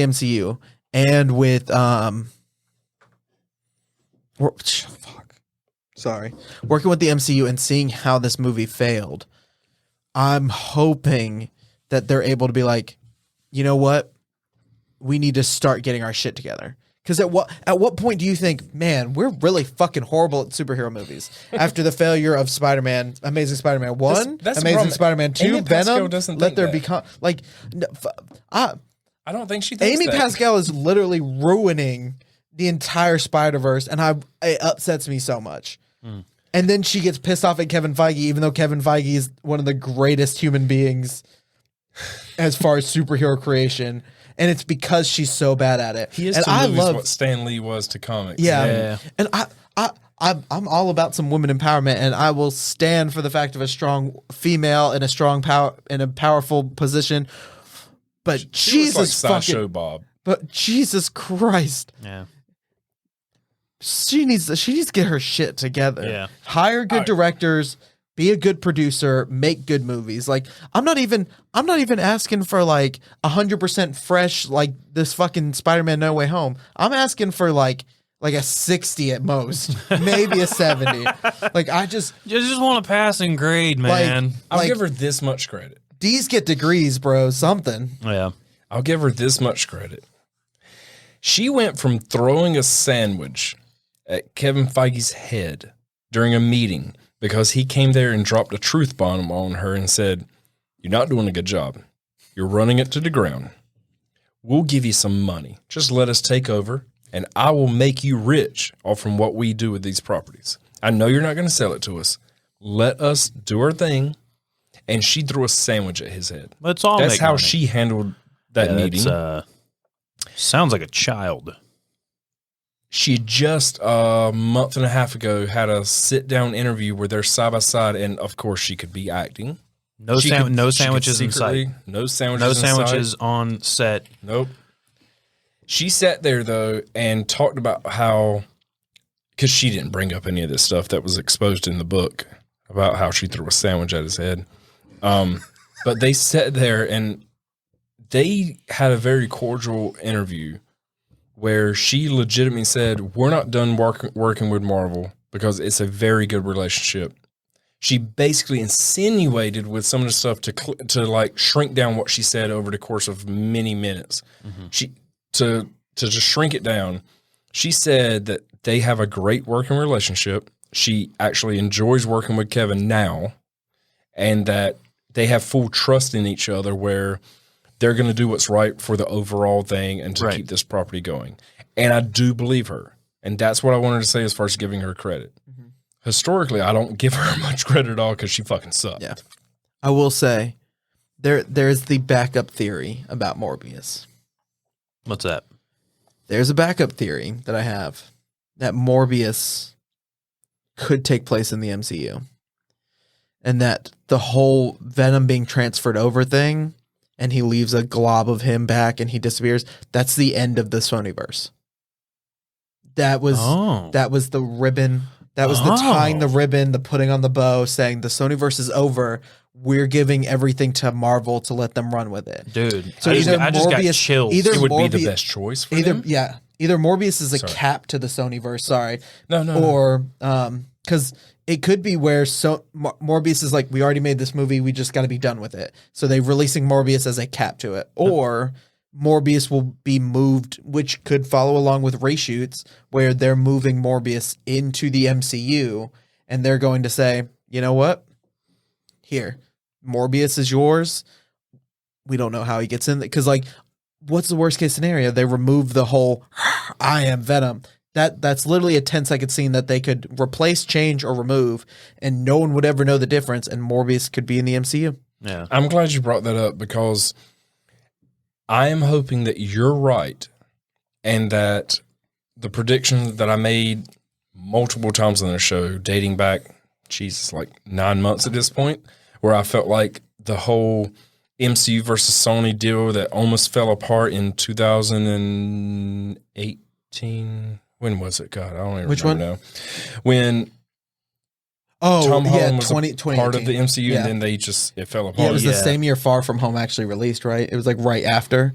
Yeah. Yeah, 2018. Yeah. No, Far From Home came out. Whatever. Yeah. Because Far From Home came out after Endgame, which came out in 2019. Yeah, it was before Far From Home then. It was after Age of Ultron. Yeah. Sure. Yeah. Whatever. When that whole fallout happened, where they announced to us for 2 months, us nerds had to live with the fact that we were being told Tom Holland is no longer part of the MCU. No more Sony had Spider-Mans. And I didn't realize this at the time, but Tom Holland was a Marvel find. That is a Kevin Feige find. Tom Holland, MJ, Ned, that whole crew was a Marvel find that they had to then present to Sony saying, we're not allowed to put them under contract. You've got to put them under contract. And Sony said, no, I don't agree with any of that. Amy Pascal said no to the entire proposal by Marvel. And then Sony rejecting all of that, Marvel had to go to them and like, listen, we know what we're doing here. Get these people. We're going to make it work. They're going to be part of your universe. Like, you're going to have control over this, but I'm telling you, this is the direction we want to go with it. We're going to give you this amount of money. I thought it was that Sony found Tom Holland. Yeah, I was going to say, you've been saying that. Yeah, I know. I was wrong. Time. There was a tell-all book that came out just a few months ago, and I didn't read it when it first came out. I was reading all of this. No, Sony was the one that put them under contract, which is why I just assumed. Marvel found them and said, here, put these people under contract. This is what we're going to do. And Sony was like, nah. Sony didn't even, what's the director's name that just did all 3 Spider-Man movies? Watts? John Watts? Yeah. They even fought that. And when after Far From Home and before this movie, they even went, Kevin Feige went and said, hey, so your contracts, you've got a 3-deal contract with Sony. We want you to come over to Marvel. And he was like, listen, I've got this whole thing started with Spider-Man. My loyalty is with you, Kevo. My loyalty is with you. You're the one that hired me. They fought to not have Watts, not have Holland, not have, like, Sony fought all of it early on. But they were like, we want you to come over, blah, blah. He's like, I've got to see this out. I've got to see what's going on with everything. I got to give Sony some credit. They've stuck with me and done all that. And that's the reason that he's jumping over to Fantastic Four now, because his contract was over.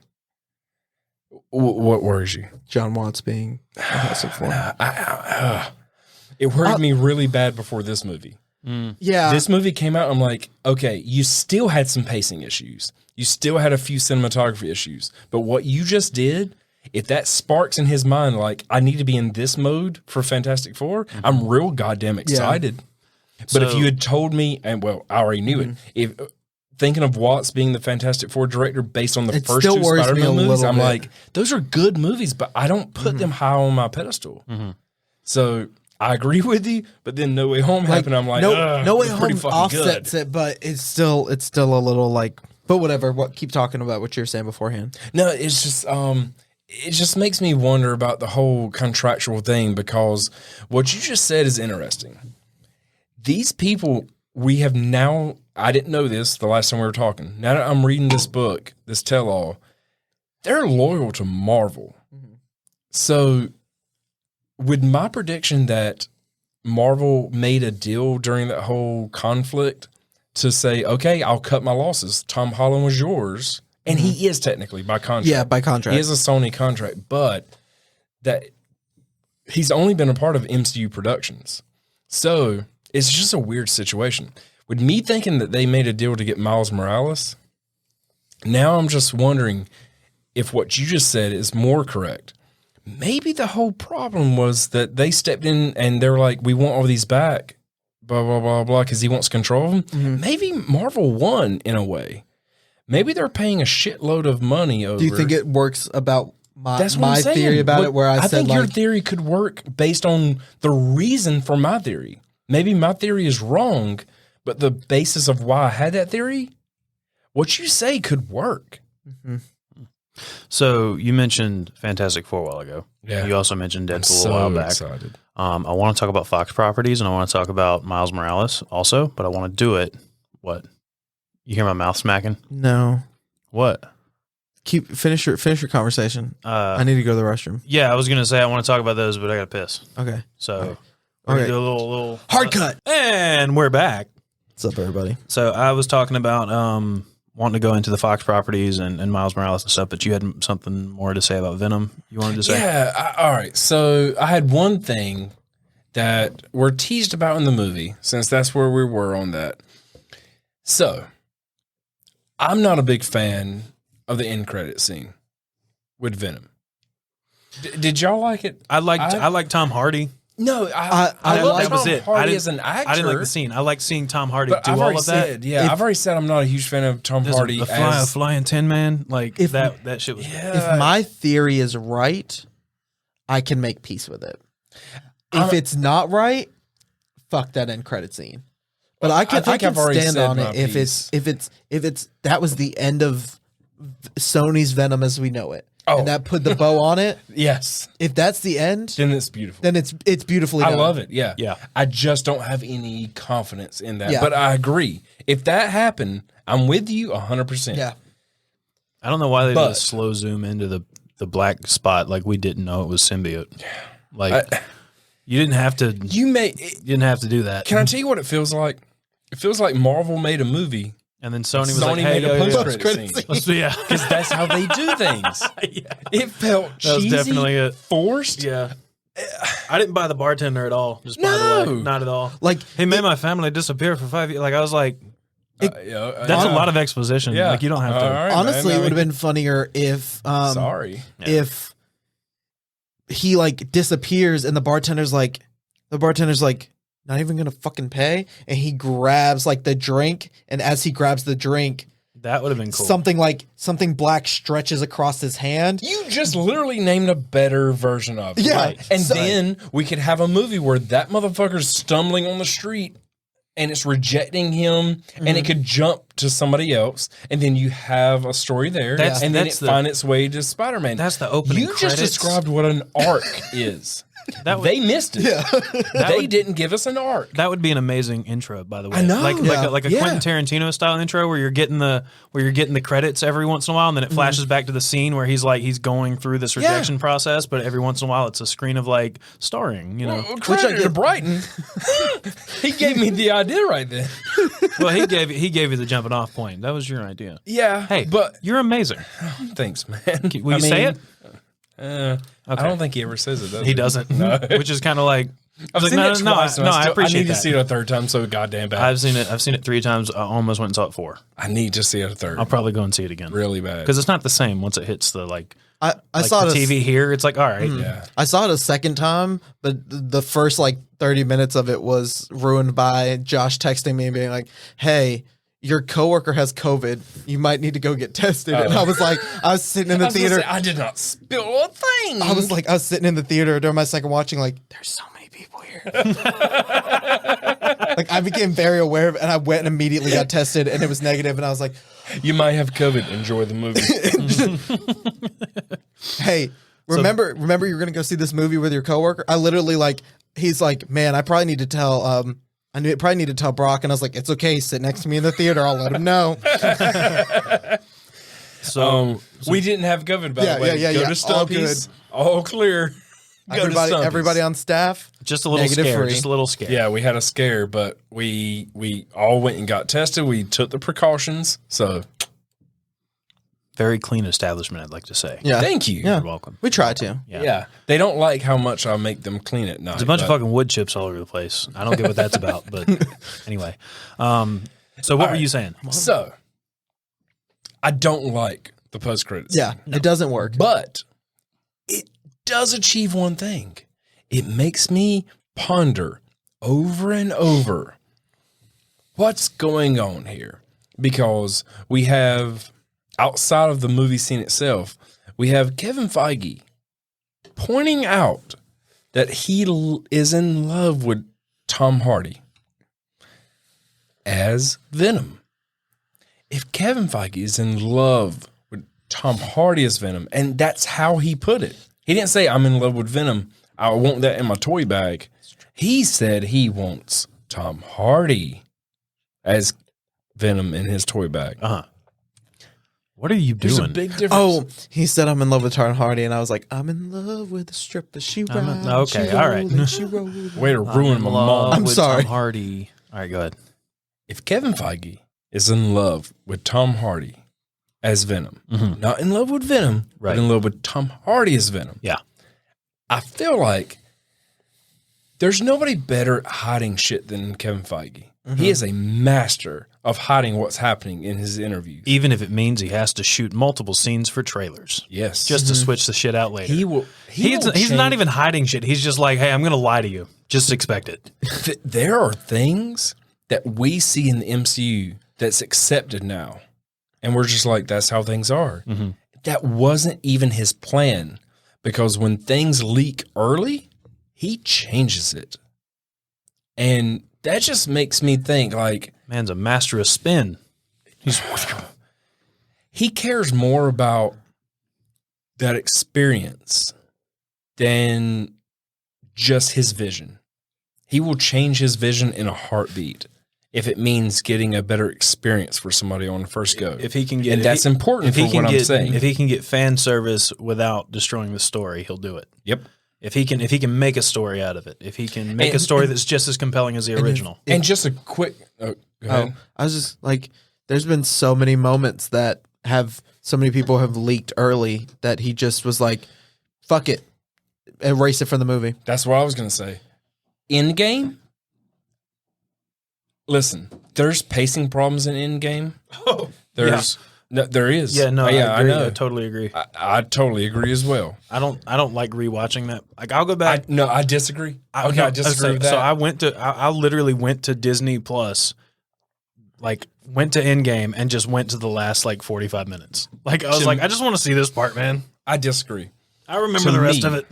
To me, Endgame is an anomaly where when I see Endgame, I can sit there and say, this was wrong, this was wrong, this was wrong. Holy shit, you got all these things wrong to make an Oscar-worthy film. Right. And yet, every single time I watch it, I forget it. Where I'm like, before I watch it, I'm like, man, they should have done this with pacing. They really screwed up the pacing for this, blah, blah, blah. And I go back and watch it. And every single time I forget to look for those things because they get me. Yeah. Yeah. They hook me every goddamn time because That weird noise, They by the way, was him take- putting his finger in his mouth like a hook. they know goddamn well what I did, Kyle. I'm just saying, a lot of Don't people you don't. tell them what I I did. know from shoved the, I his know from the finger in- YouTube. From the YouTube numbers, hook there's in like the- 3 people. Everybody knows what a hook in the mouth sounds like, Kyle. Josh just aggressively forced a finger down his mouth. Here's the point. I keep wanting to be a film critic and finding a problem with Endgame. Right. Because there are problems to be found. And yet, every single time I go back to watch it to view those things, I'm enthralled. Yeah. Every single time. What they have achieved over at that point, what is it, 26 movies leading up to it? Yeah. I don't know. It doesn't matter. 20 whatever movies that got to Endgame. They achieved something that, in my opinion, is masterful. Because if you look at it as an independent movie, it's full of flaws. If you look at it as a culmination, god damn, I don't think it's ever been done. It is a masterpiece beyond masterpieces when it comes to a culmination piece. Right. You can individualize it and see problems. If you break down Infinity War and Endgame, Infinity War is a better movie. I They agree. did the pacing better. Yep. They did arcs better. They did literally everything that I'm supposed to critique a movie for better. And Endgame makes me want to laugh, cry, look back, and just dwell on what got us here. They achieved something, and at that point, I have to forget the critique points, because if I can keep going back and watch it 7 times in a row and say, all right, this time I'm going to critique you properly, and I forget to do it every time, that's a masterpiece. Yeah. So even though as an individual movie, it would not stand alone well at all. No. That's not what it is. It's They it's knew a what movie, they were giving us. It's a movie with a story, a simple story. If you get back and look at it, it's a It was simple the story. keystone. It's They a had simple built an story arc. where they make callbacks to all everything that's Literally, led to this point. Let's go back ancient times. Ancient people were building a keystone. Building an arc, and they need a keystone. They fucking nailed a keystone piece. Yeah. And it is just masterful. And when I look at bringing back the point of this, Sony and Venom, now that we have Venom literally and technically in the MCU, wiggly little, it looked like some acrylic paint sitting on him. Oh, like man. that little, was it so- looked like that looked like it was done in camera with was that so poorly magnetic done. Yeah. liquid shit. It was so poorly done. Yeah. It looked like graphics from 20 years ago. Like 20 years ago, I would have looked down like, oh man, they nailed it. Yeah. Yeah, they didn't. Pip. It was bad. it looked like Pip and Star Fox walking out. I'm like, Man, they've I'm- really been slack ass with these post I'm credit really. scenes. They're putting no fucking effort in post credit scenes.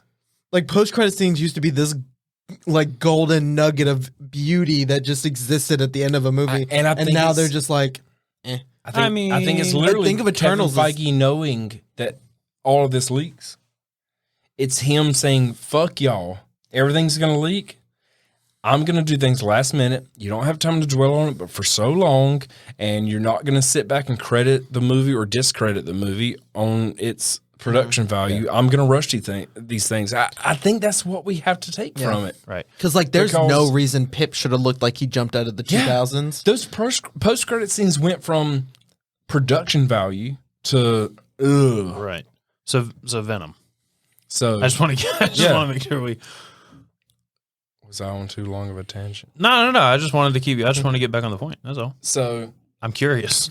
I want to know what you're going to say. if Venom comes over, Kevin Feige already said in an interview that when he gets Venom, he was real confident even before When? Spider-Man came out. When I get Venom. He was like, when I get Venom, he mentioned that Venom would have the white Spider-Man, The white spider. yes, spider. I want to say Spider-Man, but spider logo across his chest, which is classic Venom. The iconic iconic Venom look is what he's gonna have. It would be a lot creepier if he had just Spider-Man on his chest. So, oh, I mean, I get you like Venom this. just walks I get you around like with this Tom guy, Holland strapped to his chest. so Venom's supposed to have this white spider logo on his chest. Very creepy. So let's look at what Sony has done with Venom. There's no logo on his chest, but he's not stark black, which is the way he's presented in comics. Marvel Comics. So What do you mean In by he's not this- stark black? 'Cause I know Alright, in comics he's typically shaded black and blue, like Blue- a bluish blue tint. is- and blue blue is- only symbolizes light hitting black. right, Yeah. right. Yep. So it shows texture. Actually, blue and red. Yes, blue and red. But yeah, he mentioned blue. So Okay.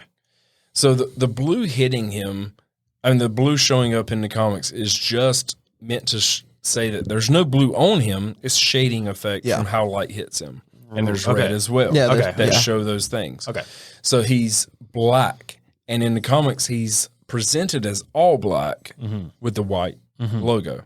And the hands. You have to remember the hands. The little He has triangle, white triangle His little hands. rectangular triangles on his hands. It's a square. It changes. Square rectangle. Yeah. Oh, really? Sometimes I've they're never- triangles, sometimes they're Sometimes I've never seen rectangles. a triangle. Originally, they were rectangles, Right. but they've changed over time. Most prominently, they're white triangles. Anyway, Yeah. So, in the MCU, if we get a Venom, are we going to get the fact that he jumps on and gets on we get the Spider-Man suit type of thing. And then if it comes back to him, he's going to remember the logo and have the white logo.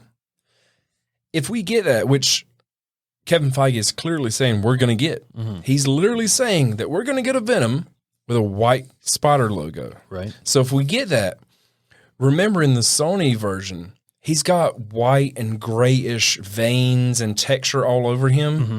Now, of course, the texture would stay, but all that white and gray that's on the texture, is that going to come up and form the white logo, and therefore he looks stark black? He'll still show up as different things, whatever, on camera because of texture. Yeah. But the white and grays will gather and create a white spider logo? Or is he going to still have white and black every which way? He'll just have a logo up here. I think it'll be the second one, the latter. yeah, the second one seems. I think we're still going to get the logo in the hands, but I think what it's going to be is the veins around it are going to be extremely white and gray. I wish I remembered the artist, but an artist did a rendering recently of what he thought the Spider-Man with the Venom symbiote. Yeah, you showed me the art. Yeah. I showed him the art, but the thing is, the veins would look like heavily white and gray near it, and then it would fade off as it trails away from those things. Cool. I think that's how to look, where you still get that white and gray texture farther away from it, but it's more faded than actually by the logo, where you have the full logo, but the veins coming out of the logos are going to be stark white and then turning gray. Don't we have a Secret Wars movie coming? Not by now. No, we have talked about the fact that we have it's Secret Invasion. Secret Invasion. That's Secret Invasion is a thing. Secret Invasion's for sure happening. It's probably happening this year, actually. Yeah, Secret Wars seems like it'll probably be something we may get in the next 3 to 4 years. That's how. Yeah. That's how we're going to have to get to follow. If that happens, which honestly I'm not sure it's going to. I don't think Secret Wars will happen this year because we have not to this year. Okay. I'm saying it all. All right, I think they're going to come up with some other way for him to get the black suit, but I think for him to have a white spider, he has to be on Spider-Man first. I don't even think it's going to have a huge part of Secret Wars. No, me either. Secret Wars is going to be centered around the fact that we're going to meet a Beyonder, and we're going to have Doctor Doom, and we're going to have X-Men already. Yeah.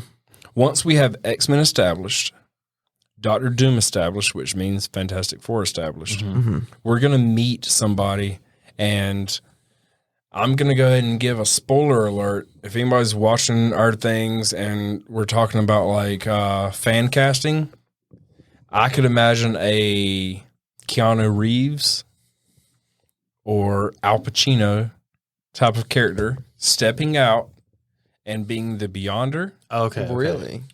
I really hope it's not Keanu. That's news to me. I hope it's not Keanu Reeves. I saved that one for you. Keanu Reeves would be a little too, I don't know, on the nose about it. Keanu Reeves, he's like always that character. He's on the nose for being Silver Surfer. Really? Or Ghost Rider. He could play either one of them to perfection. Isn't Norman Reedus supposed to be doing Ghost Rider? It's a rumor. Okay. It hasn't been, it has no credit to it yet, but I couldn't see Keanu as Ghost Rider, though. A very good leaker has said that Norman Remus? What's his name? I think it's Reedus. Reedus. Yeah, it's Norman Reedus. He would make a really great Ghost Rider. He would make a good Ghost Rider. And he's a legitimate biker, too, which I like. Which means late night shows, whatever. He could show up on a bike and I think, and like as far as stunts, a marketing genius level. as far as stunts and maneuverability about like, because that's really important. Because you can have everybody on a writing staff that could be like, or on a production staff or directing staff be like, yep, that's how you ride a bike. But someone who actually rides bikes and is like familiar with them and is like, we can't do this. Like, this isn't feasibly possible for a person to do on a bike, or this is like, you know what, that slide we did on the bike, that's awesome. But you know what, I think we can do it better. I think having someone like Norman, I know this is a tangent, but I think Norman Reedus as Ghost Rider, perfection. I'm here for the tangents. I'm here for it. So I've got a tangent ready for whenever y'all are finished with this. Well, I wanted to get to X-Men. All right. You were talking about X-Men being established. Yeah. And when do you think that's going to happen? You think it's going to happen in multiverse? Yeah, I do. Yeah? I don't think. Why do you think it's going to happen in multiverse? Go ahead and tell your the title cards. So, me and Bryton are planning. That sounded condescending. The title card thing is very interesting. You tell bitch. it. I didn't mean it like that. It's just Look, real quick though, all I want in life is Ryan Reynolds with the Venom symbiote attached to him so that he has a Jerry curl, getting drunk with the Beyonder. Is that too much to ask? Well, I'm sorry I gave you the wrong Christmas present. Is that too much to ask? I gave you what I thought was the best. Oh, I meant to Venompool. take a picture of it. I have Josh's Christmas present to me was Venompool. And Venompool in the comics is different from the one that Hasbro made. Hasbro made the game version of it, but in the comics he's got like a Jerry curl, and it's like a joke 5 to 10 comic run of Deadpool like, hey, I wore I wore the Venom symbiote first, and he has like a Jerry curl. It's very funny. That's all I want. In Marvel canon, Peter Parker was the first person that the symbiote attached to.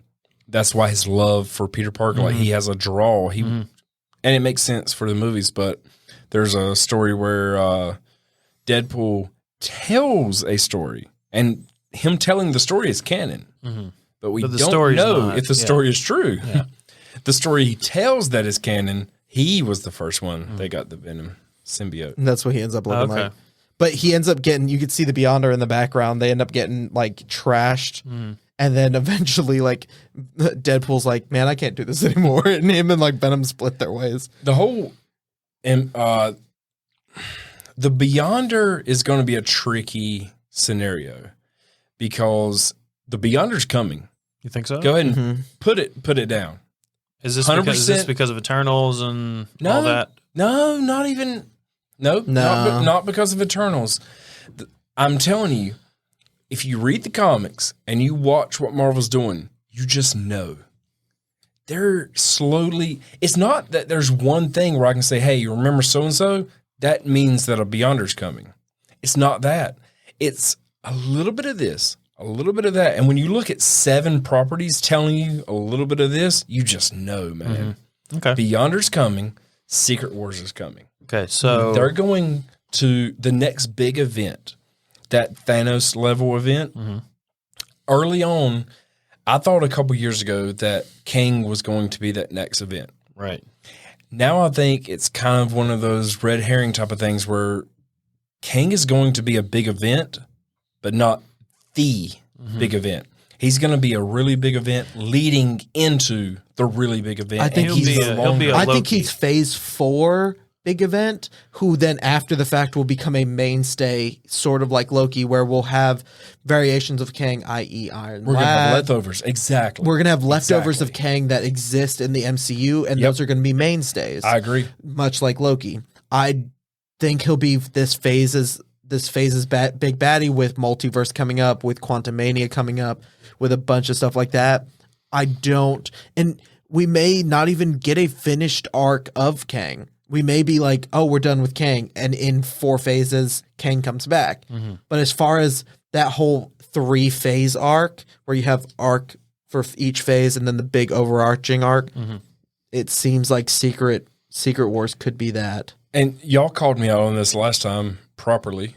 And I think Civil War 2 will happen between now and Secret I don't Wars. keep up with what is phases.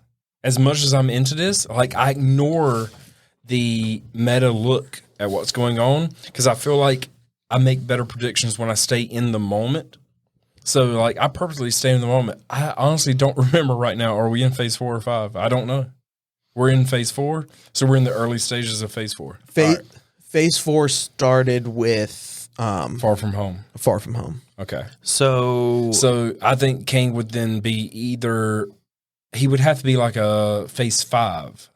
The only reason I say phase 4 is I think he's going to be sort of like how Loki was kind of the big bad for phase 1. yeah. Where in Avengers we're like, oh shit, they take down Loki, but then he comes back and is a mainstay. I think Kang's going to be like that in Quantum Mania, sort of, where it's this overarching battle of we've seen Kang pop up in Loki. We're going to see him maybe in Multiverse. We're going to see a few things. So how long do you think phase 4 is lasting? Because we're not getting Quantum Mania until late 2023. I can't count 2020 because 2020 pushed everything back over a year and a half. Yeah. Where we're at now. I thought it was going to be 3 or 4 years, but like all the other ones have been. But because of that, because you can't. The first phase was like 4 years. Yeah, it was 4. It was 4 years. 2008, 2012. But there was less movies in it. I think Loki season 2 and Ant-Man Quantumania may set up for something. Okay, so 2008 through 2019 was 3 phases. And that was That's 11 years. Yeah. So we got to think of 3-ish because they've sped things up. Yeah. So even if you barely drop it down 3 years to a phase ish. 3 to 4. I never look at things this way. I'm like a super nerd when it I comes don't to think Marvel. I don't even never think you think of can it. like phases are hard to pick out. I'm just saying Yeah. like They are. I'm just They're saying really I think difficult. Quantumania is the end of phase 4 because it's 2023. And if you Well, then, count in that 2019, if you count 2019 as the start of it, everything got pushed back a year, so Quantumania may be 2024 now. I think Quantumania could be our end all be all of phase 4. It hasn't been pushed yet, but But and I think that'll make way for things like Thor Love and Thunder kind of playing a big part. we're getting that. Wait, no, before. that's Yeah, coming. That's coming Yeah. before. But regardless of that, So confusing. I think the end of phase 5 would be Civil War 2. And by then we'll have Fantastic Four and X-Men. And I think we'll get Civil War 2 by the end of phase 5. And then the end of phase 6 is going to involve Secret Wars. So Civil War 2 would probably be the middle of phase 5. Yeah, that I just in phase 5 we'll get Civil War 2. Because then you'll need a few movies to lead to the end. Because do you know this? So do you know the original Civil War story? No. So Civil War in the comics, the whole point of the big fight between them was they were like, "Hey, we need to we're going to reveal our identities because it's we're being problematic. We need to reveal our identities." And a bunch of heroes were like, "Yeah, we're going to do that. That's what we're going to do. It's safer for everyone that they know who we really are." And X-Men were like, "So fuck no." That doesn't work for us. Because we're already hated by everyone. We're basically ostracized. And now you want us to reveal who we really are. So the few times that we can even act remotely normal. The only thing that gives us a chance at natural life. Yeah. You want us to reveal that. And they're like, fuck no. And so many people were back and forth. The reason I bring all this up is that's where we get Spider-Man, who reveals that he's Peter Parker, and Aunt May dies. And that's how we get one of the comics that is based off of, that Spider-Man No Way Home was based off of. Spider-Man was that individual that was like, I could see both ways, but I've got to make a choice here. I'm going to choose to reveal my identity to like be an inspiration to everybody. And when he did it, things went very awry. But on this topic, I want to bring up the fact of Spider-Man is still a murderer. No Way Home never made Peter Parker not a murderer. Yeah. Quote, Everything he killed. Everybody thinks Mysterio. Spider-Man killed Mysterio, just no one knows it's Peter Parker. Yep. I feel like this whole idea, they've put a lot of emphasis on the idea of secret identities, especially with No Way Home. It's another hint at But- Secret Wars. I want to point out Scarlet Witch. Wanda got her name, Scarlet Witch, in WandaVision. But having that personal connection of not having to be a superhero, that more down-to-earth connection. I think these are all, like Josh was saying earlier, it's not one big, this is Secret Wars. It's one thing here, and they slowly pushing over. I think we're going to get the Fantastic Four. Yep. We're going to get X-Men. Yep. By then, Phase 5 will have rolled around, and we'll get Civil War 2. Yep. Now, Civil War 2 in the comics is a little bit different from what I'm describing now. Civil War 2 is more off-base than the whole identity crisis. I just think they'll call it Civil War 2 because of the fact that they already have had one. But I think it'll be based around this idea that they need to reveal their identities, and that's going to be either a big plot point in Phase 5 or Phase 6. All right. But we're getting a lot of hints at this idea of keeping your secret identity secret. Civil War 2 was based heavily on Captain Marvel versus Iron Man. Yeah. And it's not going to be Iron Man. Yeah. Duh. So how do you think we're going to get introduced? I know the Fantastic Four, their movie's already like happening. We know that they're here. How do you think we're going to get introduced to them? Because they're going to have to. I mean, we know there's a movie coming, but do you want to? No offense. Do you want to talk about this on here? We've got a video do planned. a video. Mm-hmm. We've got a video plan where we go in depth. But if you're okay with it, it's your personal theory, and All I don't want to waste content. Before you go into that, I though, don't call it wasting content. not wasting. No, but I mean, no. I'm just saying, like, He might- I mean, it you're would- not. It would cause me to have to sit here for 20 minutes talking straight with y'all shutting the fuck up. Mm-hmm. And I don't want to do that. So I would rather answer your question 100%, but with like cliff notes Okay. to what I'm thinking. Man, we're back. So, Fantastic Four theory. You're going to give us the Cliff Notes. Cliff's Notes. Yeah. So I was thinking beforehand that Multiverse of Madness Why does it keep would doing be a really good jumping off point to introduce the chaos that they want to bring to us. And if they're going to bring Fantastic Four, Blade, Midnight Suns, X-Men, they're going to bring all these things, all these properties in really soon. They need an excuse to work all this stuff in soon. You, Jake the Viking, multiple people said when Cap and Iron Man left and that whole end cap that was end game, y'all felt like there wasn't a clear path forward. And I feel like that is a fair assessment, and no offense by this, but it's a fair assessment from a non-comic reader. Mm-hmm. As a comic reader, Fuck you. I am so excited. like it does. Sorry, go ahead. No, I was just gonna say. you already interrupted. Sorry, I just wanted to touch on what you just said. Yeah, because go. The way y'all were thinking about it was like if you were on the interstate and immediately came to a stop sign, like how some people were thinking about it.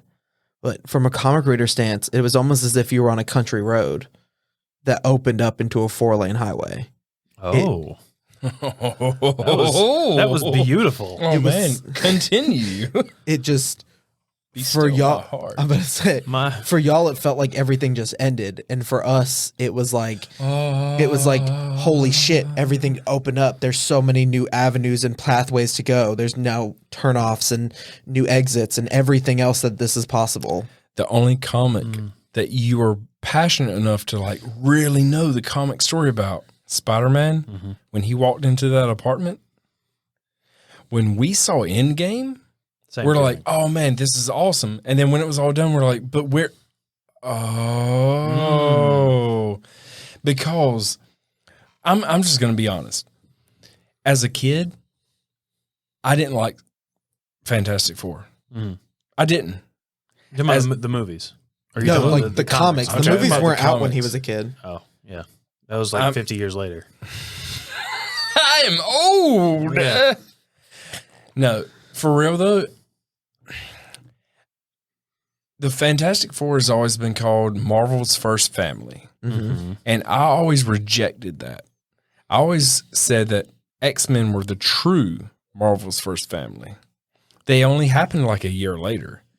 But to me, I never saw a true family unit when it came to Fantastic Four. But that was a child's mind looking at really old, at the time, Fantastic Four stories. When I looked at X-Men, I got it. It clicked with me. This was a family unit. Not a true family, but you know what I'm saying? Like, I'm not talking about mother, father, kids. That whole family atmosphere. Marvel nailed it, in my opinion, with X-Men. And it wasn't until the Chris Claremont run in the late 70s and then on through the 80s, and then you have Jim Lee taking over the artwork, and it goes all through the 90s. X-Men connected with me. That was my childhood connection. You sound like you're about to cry. I want to. I thought you were going to. It's almost Legitimately. like Yeah, it's almost like Andrew Garfield is acting in front of me right now. It's gone now. He has in the studio. first- There's literally 3 shelves of X-Men. Oh, And I don't have room for them all. And yeah, a lot of them are in a box because I need more room for X-Men. X-Men connected with me. Because I was raised in a family of racists, and I was surrounded by racists, and I went to schools that were basically taught by racists. And I was surrounded by racism my entire life. Wilson and County, Nash County. Nash County. Wilson County is probably even worse. It was a situation where, as a young kid, I used racist terms without knowing it. I was a part of the problem without even knowing it. Mm-hmm. And in 1992, a fucking cartoon came out called X-Men, the Animated Series, that connected with me on a different level. And it changed who I was. It literally changed who I was. Mm-hmm. Before then, I was already a fan of Marvel. I had a cassette tape that you like put in a little radio deck where you can like flip it 2 sides, and one side was Spider-Man, his origin story, and you flip it over and it's Hulk's origin story. And at the end of both of them, you get like a little outro by Stan Lee. And he gave you the basis of what the Marvel Universe was. And to this day, I credit Stan Lee for that, because when I got older and I knew better, Stan Lee did create the multiverse. And that is important to what we're talking about now, because we're in the phase of MCU where it's all about the multiverse. That was Stan Lee. People can give Jack Kirby all the credit in the world, and he deserves it. People can give credit to all these different creators, and they deserve it. Stan Lee wasn't a sole creator for many good projects. He was the co-creator of a lot of them. But he was the one that created a multiverse, that created the symbiotic connection to everything. And he deserves that credit. And it was Stan Lee that I heard his voice at the end of those things. And then I watched 1992 X-Men, the Animated Series, that I had a connection to. And I fell in love with Wolverine. I even fell in love with Cyclops in a love-hate relationship, where it's like, I hate this character. Oh, man, he's interesting. That kind of thing. Mm-hmm. And I remember walking into a convenience store with my grandma. She brought me in there and she said, we're going to go there. I got to pick up a few things. You're allowed to go get some ice cream.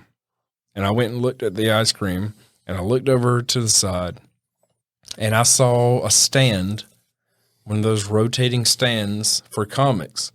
And I saw Wolverine fighting Sabretooth. I had never owned a comic book in my life. I was 8 years old, maybe 9, I think 8 at the time.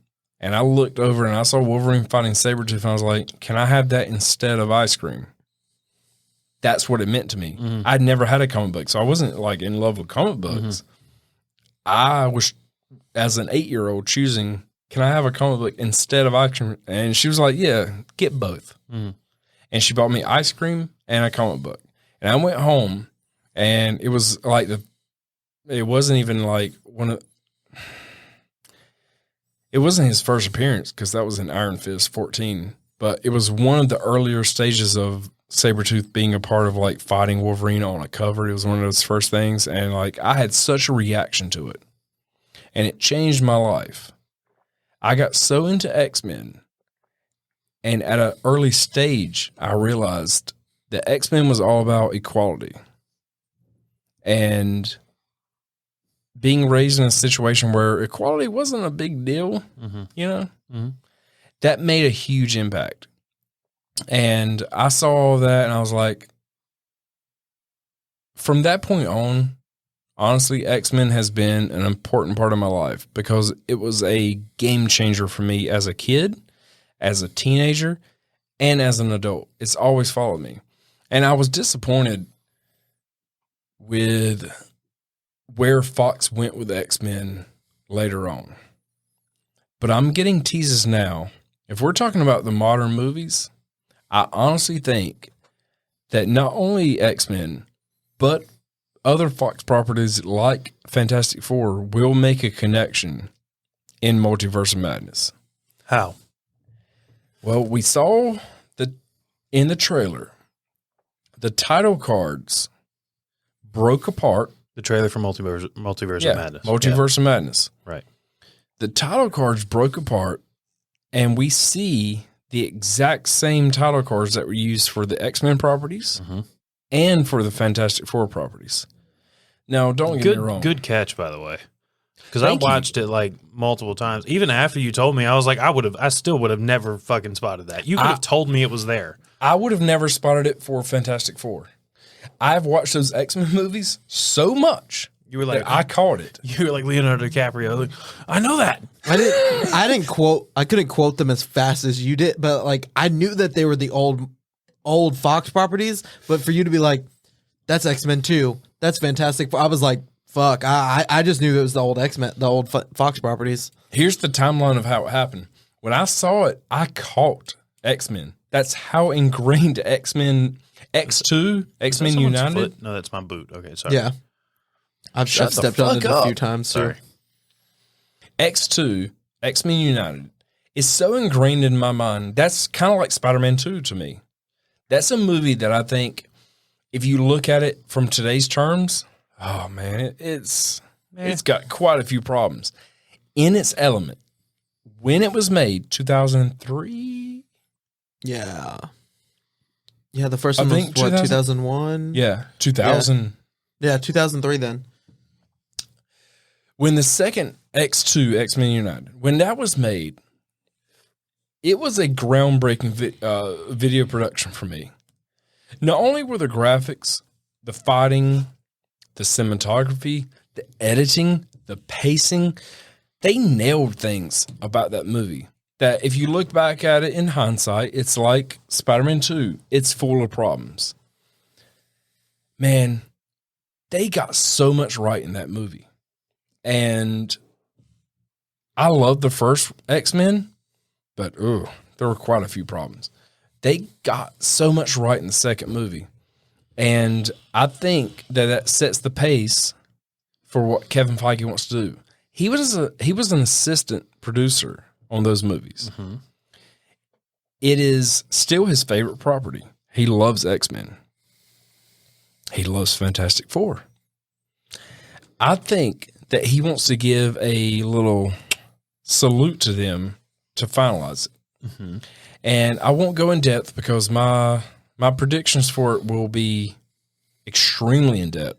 And we're going to do it on Fanatic Now. If you agree, like we're going to do a video really soon on it. But I think Multiverse of Madness is the perfect jumping off point to give a farewell that won't undo Logan. It won't undo these things that like Hugh Jackman and Patrick Stewart saying, these are my true farewells. It won't undo those. He'll be able to give a universe in Multiverse of Madness where things are entwined. I think that we're going to have Gargantos, a.k.a. Shumagorath, which I need to talk about that in a minute. But he's going to need, Doctor Strange is going to need help. And I think he's going to get it from the multiverse. I think the verse that we're in, universe that we're in, doesn't have mutants the same way. And that's an explanation for why we don't have them helping out in all these movies. But I think that we're going to get Patrick Stewart. I think we're going to get Hugh Jackman. And I think it's going to be their farewell. Much like Toby and Andrew. Yep. Do you think we're going to get a recast of Wolverine or no? I think we're done. Hugh Jackman. We're done with Wolverine after this. No. After this, we'll get recast. That's what I'm asking. He's saying in Multiverse of Madness, we will get like a final Hugh Jackman. We're going to get Hugh Jackman, and we're going to get Patrick Stewart. I think those two will come out there. Him in a wheelchair, Hugh Jackman, Patrick Stewart in a wheelchair, Hugh Jackman ready to fucking fight are going to come through, and there's going to be a discussion point. Doctor Strange is going to explain what's going on. They're going to understand mutants. They're going to see Scarlet Witch as a mutant threat because she's a Nexus being. What she does isn't happening here. It's happening everywhere. And they're going to realize that threat. And Patrick Stewart's going to say, if it comes physical, I've got Wolverine. If it becomes mental, I'm here. You can't do this. He's going to look at Doctor Strange and be like, you're too little for this. It's almost going to be like belittling moment, not truly like talking down to him, but in that whole, you can't handle this. We're experts. Like, let me go into this worldview where I can handle it. And he's probably not. Scarlet Witch was probably going to rip Patrick Stewart's Professor Xavier into parts. And it's going to be one of those point of views where Wolverine can jump in, or vice versa. You can reverse that theory. And I think both of them are going to be completely destroyed by Scarlet Witch, which will make her the villain. Because I don't think that she is going to be set up as the true villain of this movie. But I think she'll end up being the villain of this movie. Shumagorath is the villain, or Gargantos. I think Gargantos is just a minion of Shumagorath. I do too. I don't want, because Gargantos literally showed up in two comics ever, and that's not what he looks like in the comics. It looks more like I Shumagorath. 100% agree. Do we want to go on that tangent now? No, not yet. Because I want to add to your I've got thing. a lot to say about that. I just want to add to your thing real quick. What if they write in how that's how Xavier gets so fucked up for Logan? What if she They literally destroys can make it work. She destroyed him mentally, and that's why, like, obviously old age and seizures come with old age sometimes, and you could easily, that could have explained away, but what if that's part of the reason why he's so Patrick fucked Stewart up? and Logan literally said they won't come back for anything because that was their capstone. If that's their capstone and they have influence over whether they would come back for this movie or not, which they do, because they're under no contract. If they want that to be their capstone, they want Logan the movie to be their capstone, this could still work. Yeah. And you just fucking nailed it. so how do we get a recast Logan? What's your theory there? Oh, all right. Cliff's notes. Taron Egerton. Oh, sorry. Taron Egerton. Milo Gibson. I think, I've Really? told him this. Yes. I don't think so. I don't either. He But looks like a badger. I respect it. I don't agree. I respect it though. Oh, that guy. Sorry. Kingsman. Yeah. Yeah. He can Elton do it. John. I Still, respect it. still no, but okay. Yeah, I don't agree, but I respect it. That's better than who I thought you were talking about. I respect I'll tell you who I thought you were talking about in a bit. Okay, keep going. I think Milo Gibson, but I'm going to get into all that. We're about to do a video in the next 2 weeks.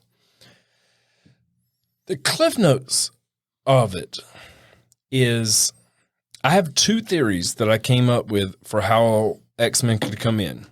I presented both of them to Bryton. One of which he jumped on and started like adding all this stuff to. And by the end, I was like, well, I think it's even better now.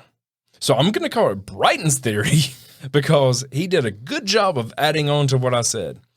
The other one I have, I'm going to still stick to as my go-to theory. So I have two theories I'll be talking about on Fanatic Now. And he's going to present one because, yeah, he's got some good ideas with it. But what if in this movie we get Patrick Stewart and Hugh Jackman? I'm purposely not saying Professor X and Wolverine. I'm saying Patrick Stewart and Hugh Jackman. And it is their ending. Now, I have a theory for how Hugh Jackman could actually come back for one more final curtain call, but I'll save that. Yeah, at least one.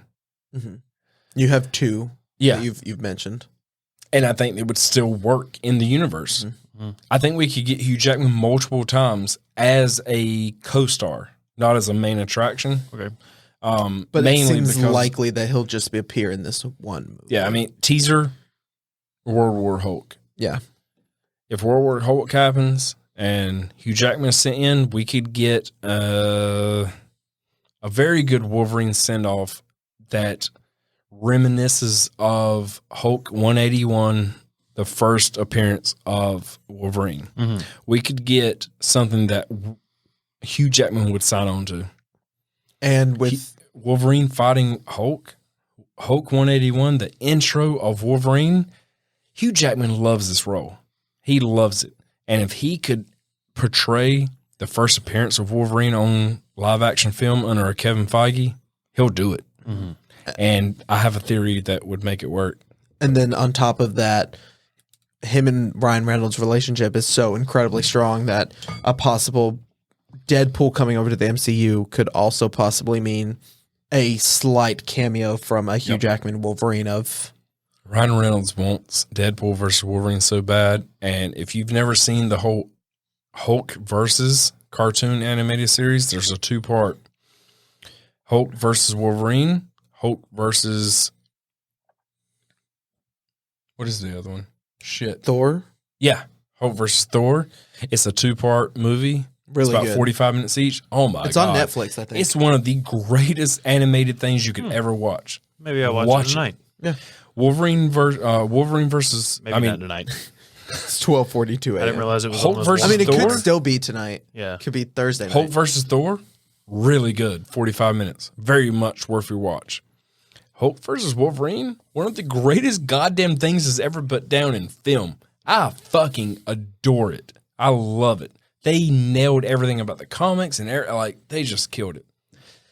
So Multiverse of Madness opens up all of these things that we could see. Mm-hmm. And man, I could totally see Doctor Strange being over his head. And we already know that we're going to get a Defender Doctor Strange. We see him. You see the guy spiraling with a ponytail? Mm-hmm. That's Doctor Strange. He's the one with a ponytail. We already know that we're getting multiple versions. We already thought it when we saw the evil Doctor Strange. A lot of people are thinking it's Supreme from What If. I don't think it is. But we're getting at least 3 versions of Doctor Strange. Man, so many things are being introduced here. And in those title cards, you see the X-Men and the Fantastic Four title cards being broken up in there.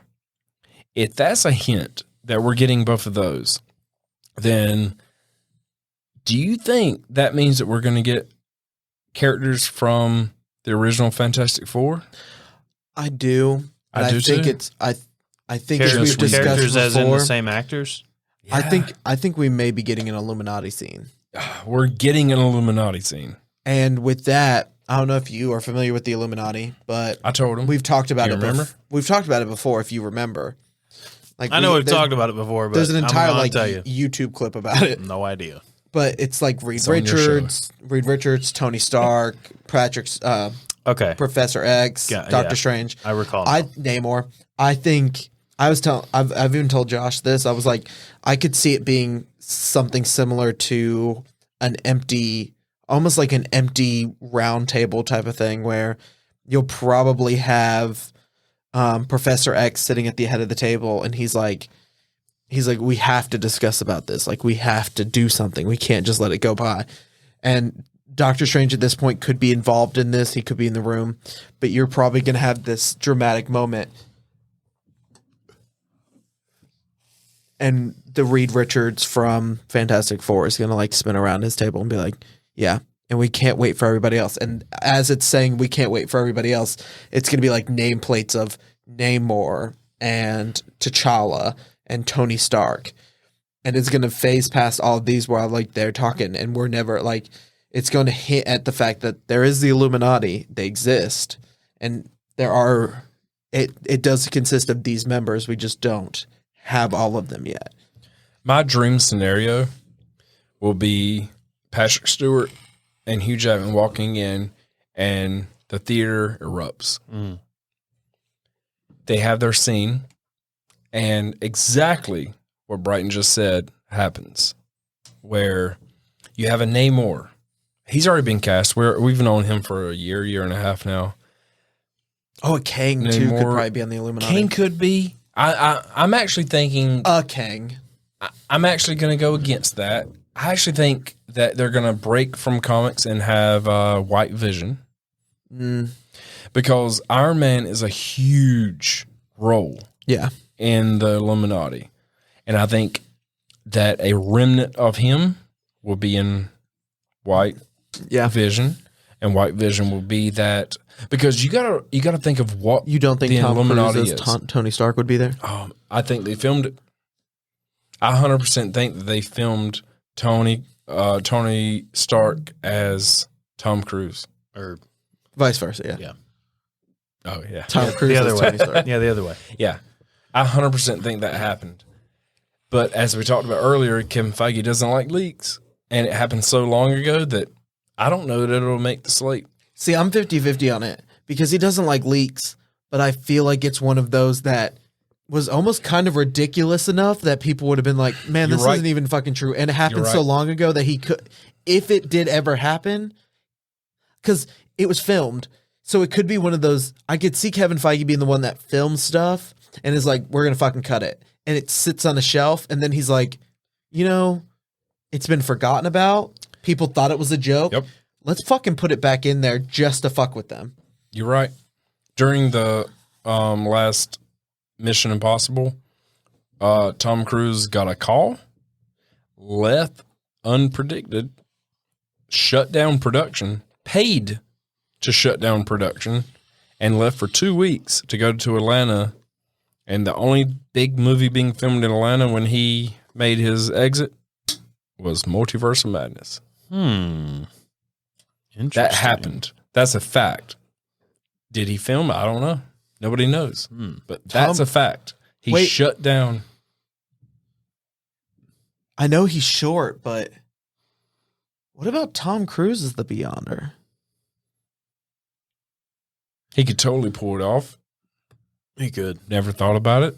I'm going to say no just because he was the person being looked at for Iron Man. I know. And this RDJ beat him out. This is literally just, I was sitting, like, as you're talking, I'm like, no, son of a bitch. It's a good thought. 2 weeks of shooting to do small parts of the Beyonder who would most likely make sense. Who would too early for. Who would make sense in multiverse, though. He would make sense in the Multiverse of Madness, even as cameo. Yeah. And he could work as an Illuminati member. The Beyonder could be an Illuminati member.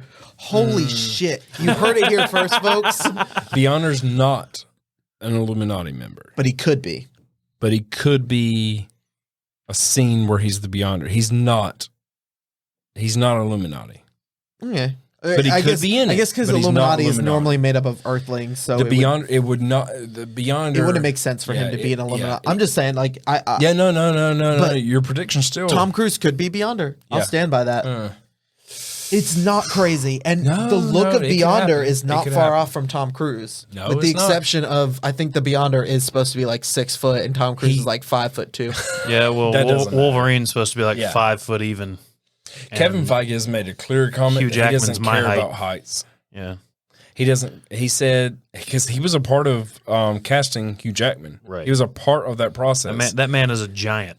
And in that same book that I mentioned earlier, the deep dive book where it goes into, he clearly said, "I don't care if somebody is clearly different from the comics if they can nail the essence of that character." He doesn't seem like a big guy in the movies if you think about it. Like a lot of the crouching, like where he's like ready to fight and shit. Like he looks like they shoot it. He does everything he can. He looks like a smaller dude, you know. Like I'm just saying. No, this would probably be the first time I picked a fan casting that isn't already. So we were doing. We're going to do completely side note. We're doing casting. a couple fan casting videos coming up, and so I was going through picking mine, and I'd be like, I look at Josh, and I do ridiculous ones like Will Ferrell as Professor X, but then I would do serious ones, and he'd like, yeah, that's a really popular one right now. I'm like, you gotta be fucking kidding me. Like, I'm over here just like looking at list of actors because I don't know actors' names very well. I've never heard that one. And I'd be like, yeah, you know who'd be really good? This person. And Josh would be like, oh yeah, that's a really, really popular one. I'm like, that's not even fair. Like, I'm not even doing this on purpose. I think like 10 out of the 12 ones I told him, he was like, yeah, that's a really popular one right now. I was like, even the ones I didn't think were popular, I went back and looked, and they were predicted as well. So fuck it. We got to do what we think. But here's the thing. I think that the original plan was for Tom Cruise to be Tony Stark, because Iron Man is a very important part of the Illuminati, and he's no longer there. So I think the multiverse was going to open up where Tony Stark is smart enough in any multiverse to come through and say, I got to let y'all know about some shit. And he would have this brilliant delivery where we never see Tom Cruise again. It would be a one-piece thing, but he would be Iron Man for one scene. And I still think there's a chance we get it. But going on from that, I think that the Fantastic Four and the X-Men will be put to rest with who we see, and we move on to a different direction. But I would love to see Patrick Stewart and Hugh Jackman come in, and we feel like, oh, now I know who is going to be the Reed Richards. It's going to be the guy from the old Fox, and the whole chair spins around type of thing, like you were. And it's John Krasinski. I know he's the popular pick, but he is fucking perfect. He is Reed Richards. never once have I thought in previous fan casting, I've never thought somebody was so perfect. There's never been a fan casting. Yeah, there's never been a fan casting before that I thought, no, that is Reed Richards. I gotta be honest. I barely see him as Jack Ryan. Like, I'm just like, and in A Quiet Place, I don't know. It's just his face. He's got a face for comedy, man. Like, no offense. He's got a cartoon face. Right. He's got an I get it. over exaggerated face. And that is Reed Richards. Got it. He is perfect in every way. He can be smart. He can be action. He can be sincere. He's very witty. He is the And perfect. Reed Richards can be witty. I hate the fact that I didn't come up with him as my pick for Reed Richards before he was popular. Yeah. Because he is fucking perfect. And the worst part of it is his real life wife is perfect for Sue Storm. Yeah. But they won't do a movie together. That's what she says. Yeah. Was that an Office thing? That was. Both. I mean, yeah, we could. Yeah. There's a thread through there. Yeah. So, But who's, they have legitimately. since we're on this, But she who's- did say. She said, yeah. who's Sue Storm, and who's well, Johnny we Storm. to Fanatic Now for that. Yeah, that's going to have to be a tune-in. Oh, We okay. have a whole show I'm for sorry. that. We can't divulge everything on your show. All right. We're doing a whole show where we dive When's the into video coming out? About In 2 2 weeks. That. All right. I mean, This is going to come out a week, and then our video is going to come out the following week. So go follow Fanatic Now right. on YouTube, preferably, but hey, we're on Instagram and Facebook as well. As well as and TikTok. and TikTok, And yeah. TikTok. Get Josh get on it, doesn't old run man. the TikTok, so he doesn't really remember I it don't that know often. what the fuck to do with TikTok. I literally texted him. I was like, "Hey man, do a TikTok on like Book of Boba Fett coming out." And like 3 hours after I texted him, he's like, "I don't know how." I've got like 22,000 views. I've got like 22,000 views under your account. I got 1,500 under ours. I don't even know what TikTok is. Yeah. All right. You guys got anything else you want to cover at the moment? We've run into a brick wall because you're like, we're covering that on our show.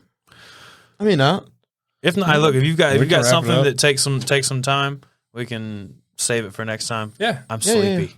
all right. Yeah, I'm sleeping for the last 30 minutes. I've been doing the thing I usually Yeah. do when you guys come on. no, And I'm we're just good. like, yeah, I'm listening. That's about it. Anyway, all right, cool. So we'll go ahead and wrap it up. I don't know how long this was going to be. I'm going to guess because you're just going to cut out the breaks. Yeah. I Really? think if I cut out the breaks, it's going to be about a 2 hour and 15 minute video. Think so? Yeah. Or I could do Yeah, two probably. 1 hour 7 minutes. So We'll just keep it as one. yeah. Yeah. It's not worth it. It's not. All right. So guys, go follow Fanatic Now on all the things. It's is it Fanatic _ capital Now? No, It's just the Fanatic Now on YouTube. Okay. Yep. I didn't know about your handles on Instagram and stuff. I don't look at the actual The handle. Marvelous Josh. That's got underscores, but I think he means the Fanatic Now. Yeah, I do. I think Fanatic Now on Instagram is still Fanatic Now. Is there an underscore? Hey, you know what? It's all in the show notes. Yeah, It's all in the show description. notes. But yeah, I'm pretty So- sure it's all Fanatic Now, like at Fanatic Now, whatever. Yeah. So go follow them. They cover a shit ton of stuff, like way more than we do on this show. This show is specifically about Marvel because it's the only thing I can fucking follow. But they're covering Star Wars, I think some Disney shit, right? Didn't you? Something? No, or is it? No, I'm thinking Harry Potter. Something about Harry Potter. we're going to do a Harry We're Potter. doing Harry Potter. Yeah. soon, Yeah, they're too. doing anything that's like anything fandom that they cover. It's very comprehensive. It's like a news show. Pretty cool. With So, entertainment. what? Oh yeah. It's more entertaining than a news show, but I mean, news shows. whatever. It's whatever, Kyle. Yeah, it's whatever you want to say, man. Follow Small Stuff Podcast on Instagram. Follow Small Stuff Podcast on TikTok. Also on YouTube. If you're not watching on YouTube, go subscribe to the YouTube channel. What else? Bryton, am I missing anything? No. We got a Facebook page too. Yeah, but You can follow that. fucking old people. Yeah. All right. Later. I gotta remember. What it was. Oh, Small Stuff Media. Check out about that with Obi Smith. Yeah, all that. Yeah. Sorry. Yeah. It's all in the show notes, man. Just go to the show notes.